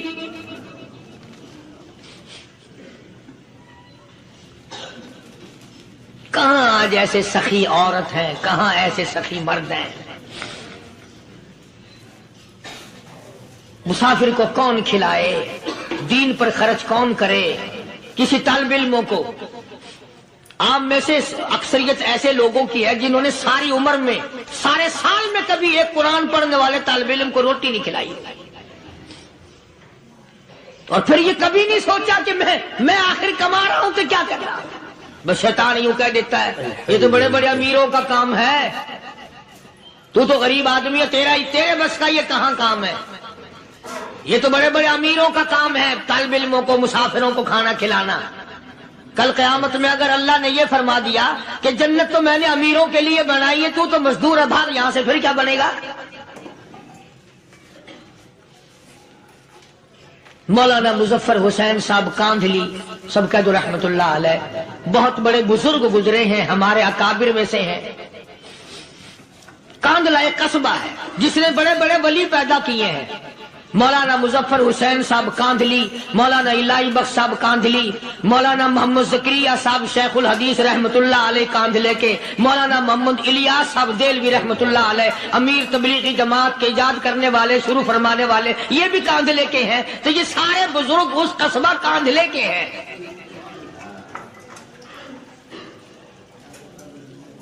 تو مولانا مظفر حسین پانی پت سے پیدل چل دیے اپنے کاندھلے کرانے کی طرف۔ راستے میں ایک بستی آئی، شام ہو گئی تو حضرت نے وہیں قیام کر لیا، ٹھہر گئے، عصر کی نماز پڑھی، مغرب کی نماز پڑھی، مسجد میں صفائی کی، اذان دی، کوئی ایک آدھ آدمی آیا تو جماعت کر لی۔ وہ جو آدمی آیا اس نے پوچھا مولانا آپ مسافر ہیں؟ کہ جی ہاں۔ کہ رات کو یہی رہو گے؟ کہ جی حضور۔ وہ آدمی 3 روٹیاں لے کر آیا اور مولانا نے وہ تینوں روٹیاں کھا لی اور سو گئے۔ تو مولانا فرماتے ہیں کہ مجھے اس رات میں حضور اکرم صلی اللہ علیہ وسلم کا 3 مرتبہ دیدار مل گیا، 3 مرتبہ حضور کی مجھے زیارت ملی۔ مولانا فرماتے ہیں میں تو اگلے دن بھی وہاں ٹھہر گیا کہ یہ جگہ چھوڑنے کی ہے، جہاں اتنی بڑی دولت ملے یہاں تو ساری عمر پڑا رہے آدمی۔ تو حضرت فرماتے ہیں کہ اگلے دن وہی مسافر، مولانا مسافر ہیں، وہی آدمی ہے، 2 روٹیاں لے کر آیا اور مولانا فرماتے ہیں میں نے 2 روٹیاں کھا لی تو اس رات کو مجھے 2 مرتبہ حضور صلی اللہ علیہ وسلم کا دیدار ملا۔ نہ تیسرے دن بھی وہی ٹھہر گیا، تیسرے دن شام کو وہی آدمی 1 روٹی لے کر آیا اور میں نے وہ روٹی کھا لی تو اس رات کو حضور کریم صلی اللہ علیہ وسلم کی 1 مرتبہ زیارت ہوئی، 1 مرتبہ دیدار ملا۔ تو مولانا فرماتے ہیں میری سمجھ میں یہ بات بیٹھ گئی کہ یہ نہ تو جگہ کی برکت نہ بستی کی برکت، یہ تو اس کی روٹیوں کی برکت ہے۔ 3 کھائی تو 3 مرتبہ دیدار ہوا، 2 کھائی تو 2 مرتبہ دیدار ہوا، 1 کھائی تو 1 مرتبہ، یہ تو اس کی روٹی کی کرامت ہے۔ تو وہی آدمی جو روٹی لانے والا تھا وہ کہنے لگا مولانا کل آپ تشریف لے جائیں، یہاں نہ ٹھہرنا۔ تو حضرت فرماتے ہیں میں نے کہا کیوں بھائی، مجھے تو ایسی دولت مل رہی ہے میں یہیں پڑا رہا ہوں۔ وہ کہنے لگا اللہ والے آپ کو پتہ نہیں، پرسوں میں مزدوری کر کے اتنا ہی آٹا لایا تھا کہ 3 روٹیاں بنی، اتنا ہی آٹا بنا تھا، 3 روٹیاں بنی، میں اپنے نام کی روٹی اٹھا کے چل دیا۔ میری بیوی نے پوچھا کہاں؟ میں نے بتایا مسجد میں ایک اللہ والا مسافر ہے۔ وہ کہنے لگی میں بھی فاقہ کر لوں گی، میرے نام کی روٹی بھی اس مسافر کے لیے لے جا۔ کہتا ہے میں نے دونوں اٹھا لی، تیسری روٹی ایک بچہ ہمارا اس کے لیے چھوڑ دی۔ وہ بچہ کہنے لگا اچھا ماں باپ جنت میں جائیں، بیٹا کدھر رہے گا، میں بھی فاقہ کروں گا، میرے نام کی بھی لے جا۔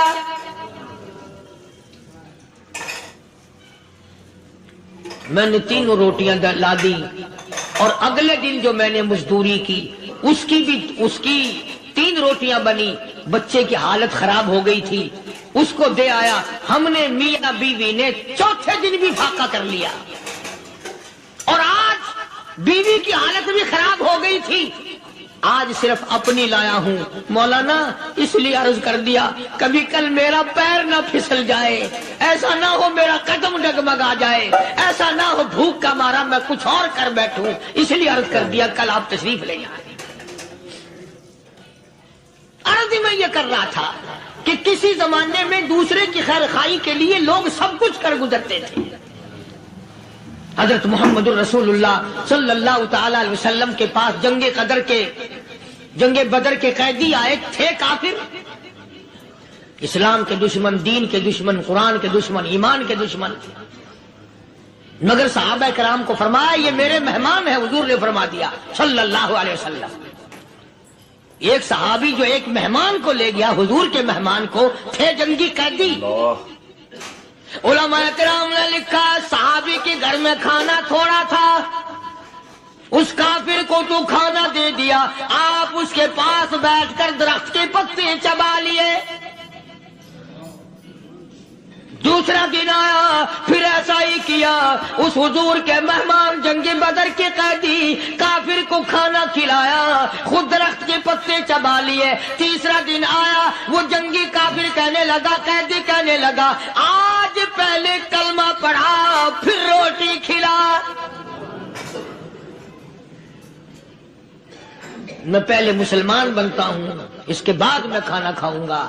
ارے تم اتنے اپنے اوپر دوسرے کو ترجیح دیتے ہو کہ ہم کافر بھی ہیں، تمہیں مارنے والے تمہیں مارنے آئے تھے، اور تمہارا حال یہ کر دیا کالی کمری والے نے کہ خود پتے چباتے ہو، دشمن کو کھانا کھلاتے ہو، خود درختوں کے پتے چبا رہے ہو۔ محمد صلی اللہ علیہ وسلم نے تمہیں اتنا اونچا بنا دیا، نگاہ نبوت نے تمہیں ایسا رنگ دیا، اور نبی کے دروازے نے تمہیں وہ دیا کہ قیامت آ سکتی ہے، مگر صحابہ تمہاری دولت نہیں چھین سکتے۔ تو فاطمہ الزہرا رضی اللہ تعالی عنہا نے سر کی چادر اتار کر دے دی سلمان فارسی کو کہ یہ لے جا، یہودی کے پاس جا کے گروی رکھ دے، دانا غلہ لے آ، میں پیس پکا کے کھلا کے بھیجوں۔ سلمان فارسی کہتے ہیں رضی اللہ تعالی عنہ کہ ہم چادر لے کر کے یہودی کے پاس گئے اور یہودی کو سارا قصہ بتایا۔ اس یہودی نے چادر لے کر رکھ لی اور غلہ تولنے لگا دینے کے لیے، تو رو رہا تھا۔ ہم نے پوچھا تجھے کیا ہوا، تو کیوں رویا؟ کہنے لگا مسلمانوں، ہماری توریت میں واقعہ موجود ہے، قصہ موجود ہے، آخر الزمان پیغمبر صلی اللہ علیہ وسلم کی بیٹی کی دروازے پہ ایک بھوکا کافر مسافر آئے گا، اس کا پیٹ بھرنے کے لیے نبی کی بیٹی اپنی چادر اتار کر گروی رکھ دے گی، یہودی کے پاس غلہ منگوا کے کھانا کھلائے گی۔ آج توریت کی بات سچی ہو گئی، چادر آئی رکھی ہے، میں وہ یہودی ہوں۔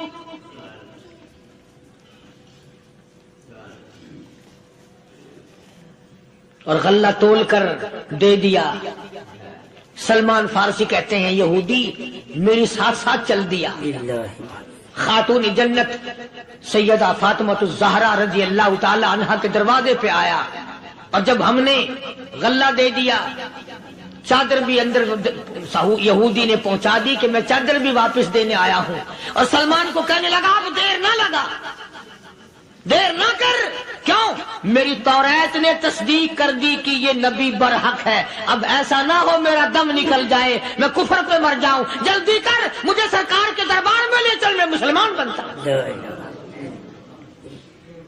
اور اسی کو جا کے کہنے لگا تیری صورت، تیری سیرت، تیرا نقشہ، تیرا جلوہ، تیری صورت، تیری سیرت، تیرا نقشہ، تیرا جلوہ، تبسم گفتگو بندہ نوازی، خندہ دا پیشانی، او کالی کملی والے میرا دل ہو تیرا گھر ہو، تیرا در ہو میرا سر ہو، تمنا مختصر سی ہے مگر تمہید گولانی۔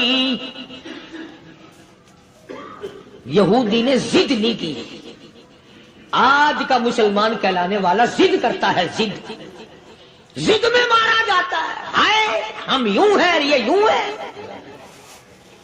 وہ یہودی اچھا نکلا، ذرا سی بات اس کے سامنے آئی فوراً سمجھ گیا، سرکار کے دربار میں جا کر غلامی قبول کر لی۔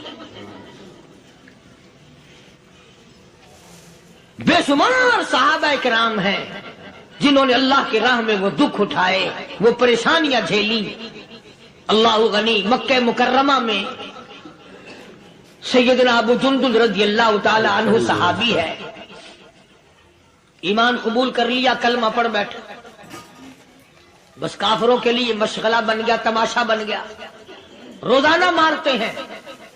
اندازہ لگاؤ مسلمانوں، ملتان کے رہنے والوں، سارا مکہ مارنے والا ایک ابو جندل مار کھانے والا۔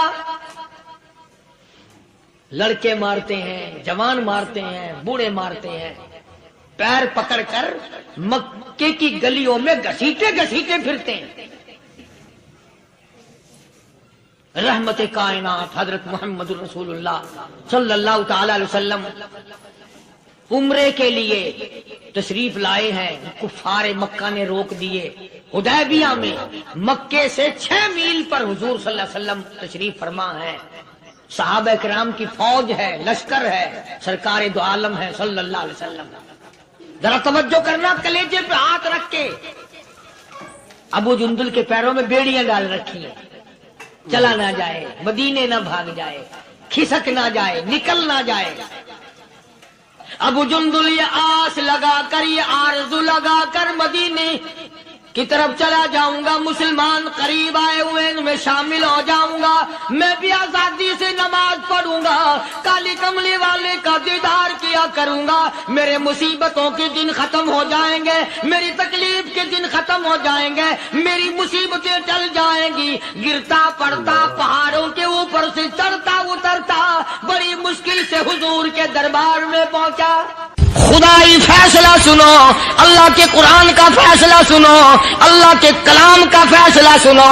جس کا کان میرا کلام سننے کے لیے تیار نہیں، جس کو میرا قرآن سن کے مزہ نہیں آتا، جس کو میرا کلام سن کے حلاوت نہیں آتی، جس کو میرا کلام سن کے لذت نہیں آتی، جس کی روح تازی نہیں ہوتی، جس کو لطف نہیں آتا، جس کو کیف نہیں آتا، جس کو سرور نہیں آتا، جو میرا قرآن سننے کو تیار نہیں، جو میرا قرآن آنکھوں سے دیکھنے کو تیار نہیں، جو میرا قرآن سننے سمجھنے کے لیے تیار نہیں، آؤ پھر خدائی فیصلہ سنو۔ فرمایا اولئک کالانعام، میرا فیصلہ نہیں، کسی پارٹی کا فیصلہ نہیں، کسی فرقے کا نہیں، کسی طبقے کا نہیں، کسی جماعت کا نہیں۔ فرمایا اولئک الانعام،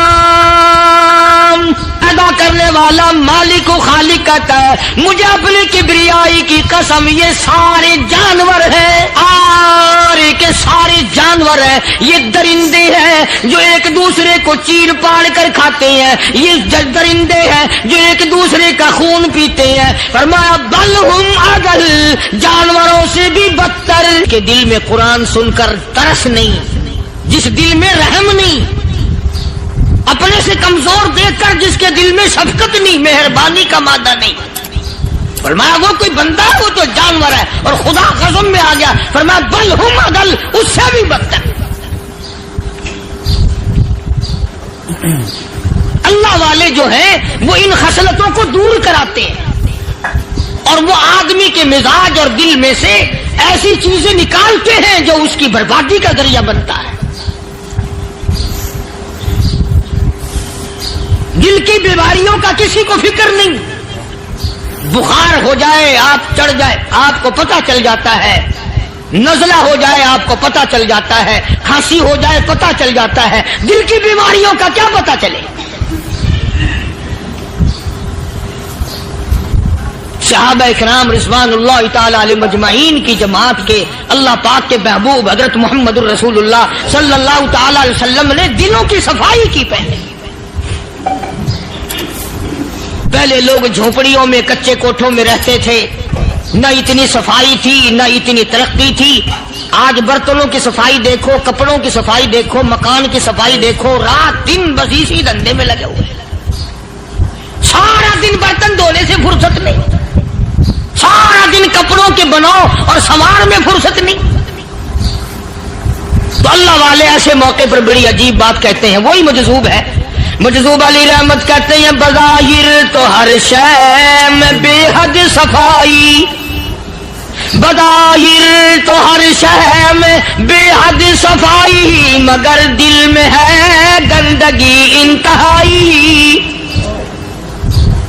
بظاہر تو ہر شے میں چہرے کی صفائی، بدن کی صفائی، نہ جانے کتنی قسم کا صابن ہے، نہ جانے کتنی قسم کے پاؤڈر ہے، نہ جانے کتنی قسم کے شیمپو ہے، نہ جانے کتنے قسم کے کپڑے ہیں، کیا چال ڈھال ہے، کیا نئے نئے ڈیزائن ہے. مجذوب کہتا سب کچھ دیکھ لیا، بظاہر تو ہر شے میں بے حد صفائی، مگر دل میں ہے گندگی انتہائی. جس یار کی بیٹھک میں بیٹھ کے کھانا کھایا، جس رشتہ دار کی بیٹھک میں بیٹھ کے کھانا کھایا، اسی کی بہن کو دیکھ کر آبرو پہ ڈاکہ ڈالنے کا پروگرام ہے. جس دوست کے گھر میں بیٹھ کے کھانا کھایا، اسی دوست کی بیوی کی عزت لوٹنے کا پروگرام ہے. پرانے زمانے میں اب بھی دلی جیسے شہر میں اگر دعوت کی جاتی ہے تو وہاں ایک تشتری میں نمک آتا ہے سب سے پہلے. عرب میں بھی دستور تھا پرانے زمانے میں، اگر کوئی دعوت کرتا، کوئی تقریب کرتا، سب سے پہلے نمک آتا تھا. ایک ایک انگلی ہر شخص نمک چاٹتا تھا. کیا مطلب؟ جس نے نمک چاٹ لیا اب وہ نمک حرامی نہیں بنے گا. اس گھر میں چوری کرنا، اس گھر کی آبرو کا غلط تصور لانا، اس گھر کے مال میں خیانت کرنا وہ حرام سمجھتا تھا جس گھر کا میں نے نمک چکھ لیا. اور مسلمانوں کی بات نہیں، ہندوؤں کی بھی یہ باتیں تھی. مولانا محمد علی صاحب جلندری سب قید رحمت اللہ علیہ فرمایا کرتے تھے کہ ایک سکھ تھا بہت بڑا ڈاکو، مسلمان اور ہندو مل کر اس کو ساتھ ملا کر کے لے گئے کہ یہاں اس گاؤں میں اس پنڈ میں ڈاکہ ڈالے. سفر کر کے گئے، تکلیف اٹھا کے گئے. اس سکھ ڈاکو نے پوچھ لیا کہ یہ کون سا گاؤں ہے کہ یہ فلانا ہے. اچھا سارے کے سارے یہ تلاش کرو، یہ سوچ بچار کرو، اپنے پنڈ کی، اپنے علاقے کی، کسی مسلمان کی، کسی ہندو کی، کسی سکھ کی، کسی چوڑے چمار کی اس گاؤں میں لڑکی تو نہیں؟ ہمارے یہاں سے کوئی لڑکی تو شادی ہو کے یہاں نہیں آئی ہوئی. ان ساروں میں سے کہنے لگا کہ ہمارے بھنگی کی لڑکی جمعدار کی یہاں آئی ہوئی ہے. کہنے لگا واپس چلو، بیٹی بیٹی ہے چاہے بھنگی کی ہو یا نواب کی ہو. ارے کل بیٹی کا ڈولا دیا تھا، آج ڈاکہ ڈالیں گے، شرم نہیں آئے گی؟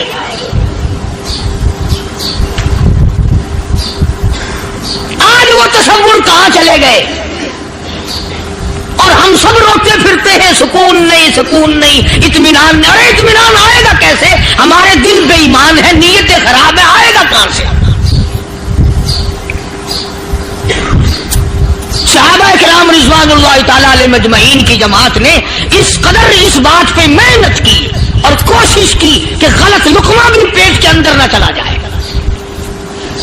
چنانچہ میں اعلان کہتا ہوں 1,29,000 صحابہ کرام، کالی کملی والے کے دیوانے اور پروانے، حضور کے یار جانثار، حضور کے ساتھ پھاقا کھانے والے، پھاقوں مرنے والے، پتھر کھانے والے، اپنے بچوں کے ٹکڑے ہوتے ہوئے دیکھ کر لا الہ الا اللہ محمد الرسول اللہ کی صدا بلند کرنے والے صحابہ کرام کا یہ حال تھا.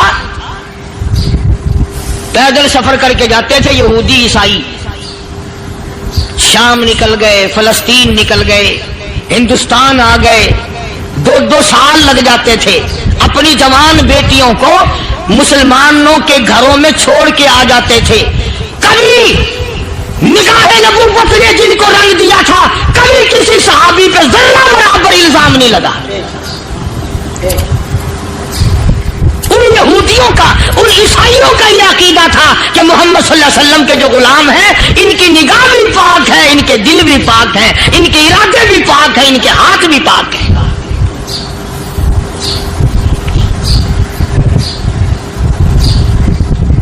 مصر کے گورنر نے, مصر کے جنرل کرنل نے خط لکھا سیدنا فاروق اعظم رضی اللہ تعالی عنہ کی خدمت میں.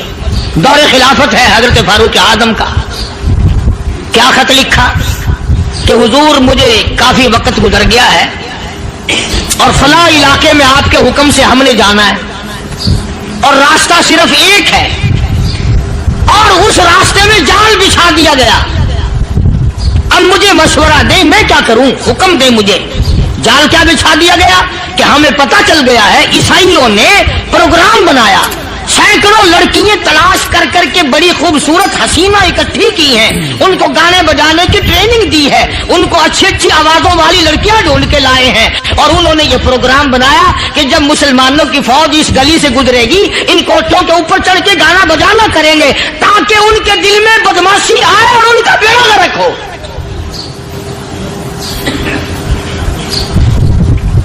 کبھی کافر کا یہ عقیدہ تھا کہ مسلمان کا دل بگڑا تو یہ گیا, اس کی نیت میں خرابی آئی اور یہ تباہ ہوا. جناب فاروق اعظم رضی اللہ تعالیٰ عنہ نے اسے یہ خط نہیں لکھا کہ تو قرآن پڑھا کر, تو نفل پڑھا کر.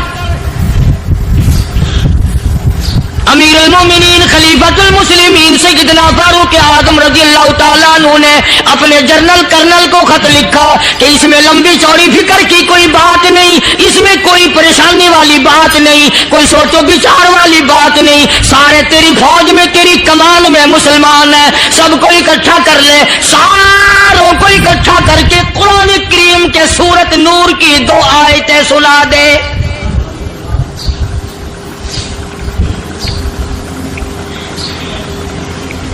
یہ بھی نہیں فرمایا کہ سزا سناؤ, اتنے کوڑے لگیں گے, جو خلاف کرے گا یوں قید ہوگی, یوں کورٹ مارشل کر دیا جائے گا, کچھ نہیں.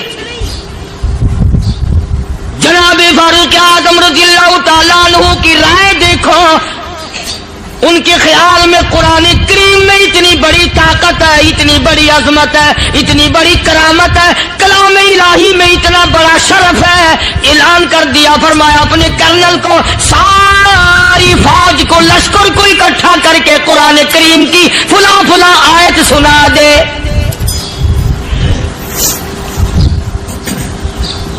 اور اس کے بعد بے دھڑک فوج کو لشکر کو اسی راستے سے گزار کے لے جا, بے دھڑک لے جا.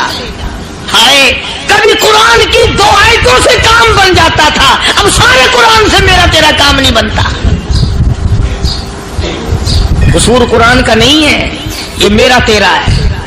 یہ تو اتنی وفادار کلام ہے, اتنی پاک کلام ہے, خدا کی قسم ہزاروں رجسٹروں کے گتے, ہزاروں چائے کے ڈبے, ہزاروں مٹھائی کے ڈبے, لاکھوں کروڑوں دوائیوں کے ڈبے گندے نالوں پہ, کوڑیوں پہ, روڑیوں پہ پڑے ہیں, اور جس گتے نے قرآن کے ساتھ یاری لگا لی, خدا کی قسم کوئی آدمی بغیر وضو اس گتے کو بھی ہاتھ نہیں لگا سکتا. ہزاروں نہیں لاکھوں کپڑے مارکیٹ میں پڑے, پر جس کپڑے نے قرآن سے یاری لگا لی, جو کپڑا جسدان بن کر قرآن پہ چڑھ گیا, لوگ اس کو بھی چومتے ہیں اور چومنا چاہیے. یارو کپڑے نے قرآن سے یاری لگائی تو کپڑا عظمت والا بن گیا, گتے نے یاری لگا لی تو گتا بن گیا. ہزاروں قسم کے کاغذات روزانہ ذلیل ہوتے پھرتے ہیں, جس کاغذ پہ قرآن لکھا گیا وہ عظمت پا گیا, جس سیاہی سے قرآن لکھا گیا وہ سیاہی عظمت والی بن گئی. ارے اگر مسلمان قرآن کو اپنے اندر پیدا کر لے, اس کی عظمت کو بسا لے, اس کو اپنا لاہ عمل بنا لے, اس کو اپنے سر پہ رکھ لے, تو کیا یہ بندہ قرآن کے ساتھ وفاداری کرے تو قرآن کیا خیال ہے, قرآن بے وفائی کر دے گا؟ یقین نہیں, یقین اصل بات اعتقاد کی ہے. یقین کا تو یہ عالم بنا ہوا ہے کہ اگر کوئی چوری کا معاملہ ہو جائے اور کسی پر شبہ ہو, اگر اسے کہو کہ قرآن اٹھا دے تو دیر نہیں لگائے گا. اور اگر کہے کہ فلانی خانگاہ کا کنڈا مار دیا کہ یہ کام میں نہیں کرتا.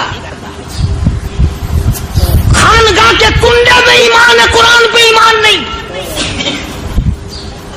اس پر یقین ہے کہ پیر اندھا کر دے گا، اور یہاں یقین نہیں کہ جس خدا نے پیدا کیا اگر میں نے جھوٹا قرآن اٹھایا تو وہ برباد کر دے گا.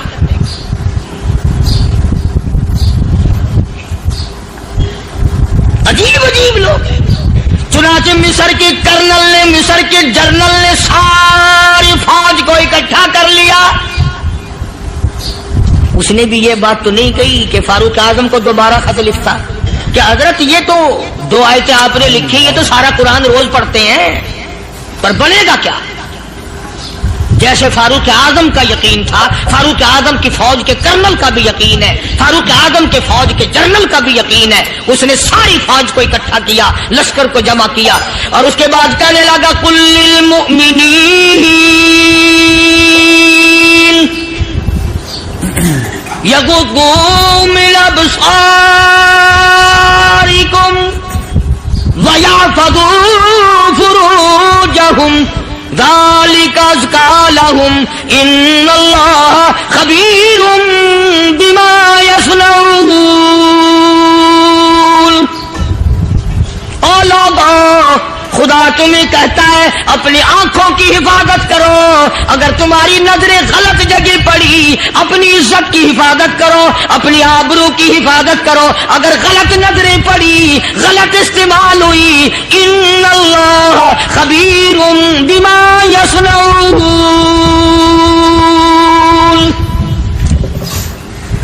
اللہ پاک تمہاری ساتھ ساتھ ہے، وہ ہر چیز کو دیکھتا جائے گا، وہ ہر چیز تمہاری دیکھے گا.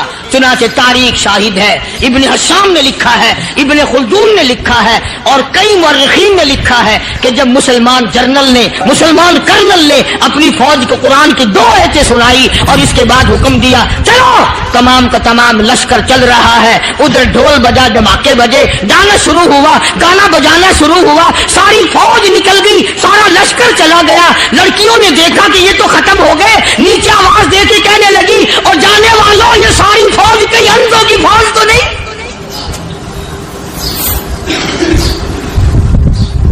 یہ حسن کا نظارہ اور یہ ڈانس اور یہ آواز، ہم ناچ ناچ کے تھک گئی، کوئی سر نہیں اٹھاتا.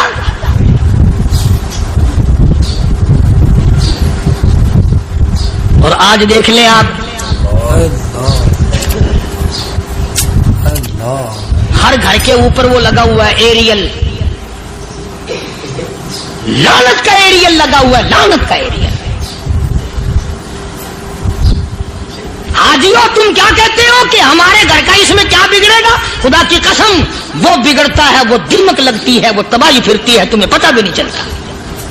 تم نے کیا سوچ رکھا ہے؟ مسلمان کرنل کے حکم پہ ساری فوج نکل گئی. ناچنے والی گانے والی لڑکیاں عیسائیوں کی حیران ہیں. کیا ہوا؟ لاکھوں کی تعداد میں فوج گزر گئی، کوئی نگاہ اٹھا کے نہیں دیکھتا. ایک مسلمان سپاہی گزرتا گزرتا نیچی نظریں کیے کہنے لگا سر کیسے اٹھائے، نگاہ کیسے کوئی اٹھائے گا؟ یہ سارے کے سارے اللہ کا قرآن سن کر آئے ہیں.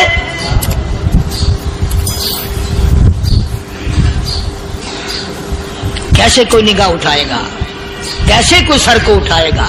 یہ سارے کے سارے اللہ کا قرآن سن کر آئے ہیں.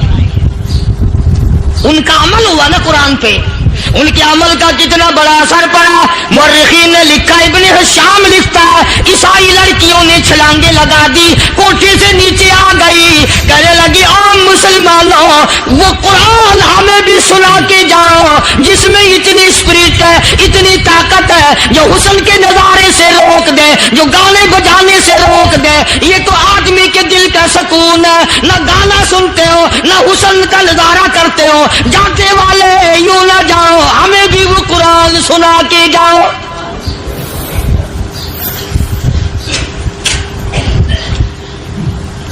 اس قرآن میں کتنی بڑی طاقت ہے، وہ کتنی عظمت ہوگی اس میں، اس کلام میں کتنی برکت ہوگی، جس کلام میں یہ تاثیر ہے کہ وہ ایسی ایسی چیزوں سے روک دیتا ہے. چنانچہ ایک مسلمان سپاہی چلتا بھی جاتا ہے اور کہنے لگا وَقُلْ لِلْمُؤْمِنِينَ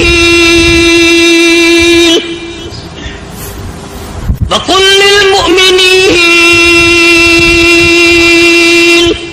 قرآن کی آیت پڑھ کے سنائی. سینکڑوں نہیں بے شمار لڑکیاں ایک مسلمان کی زبان سے اللہ کا قرآن سن کے کہنے لگی اور جانے والوں چھوڑ کے نہ جاؤ، ہمیں بھی کلمہ پڑھاؤ.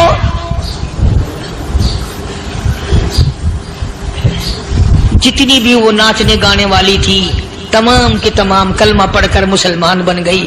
اور مورخین نے لکھا ہے آخری دم تک قرآن کی شیدائی اور دیوانی بن کے گزری ہے.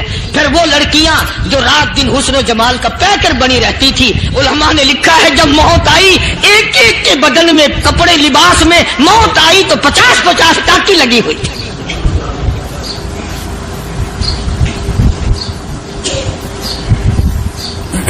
بظاہر تو آج بھی بڑی جھاڑا پنجی ہے، بڑی صفائی ہے، بڑی دوڑ دھوپ ہے. اسی کو مجذوب الاعلان کہتا بظاہر تو ہر شے میں بے حد صفائی، مگر دل میں ہے گندگی انتہائی، کبھی اس کے دھوکے میں آنا نہ بھائی، یہ سب ہے رعائی، یہ بس ہے رعائی. یہ تو چیز ہی کچھ نہیں. بڑے بڑے دھندے ہمیں پلٹتے دیکھے، بڑے بڑے نظام بگڑتے دیکھے. ماشاء اللہ سبحان اللہ. دوستو کیسا لگا آپ کو ہمارا یہ بیان؟ اگر بیان پسند آیا ہو تو اسے لائک کریں، ہمارے چینل کو سبسکرائب کریں اور دوسروں تک سے شیئر ضرور کریں.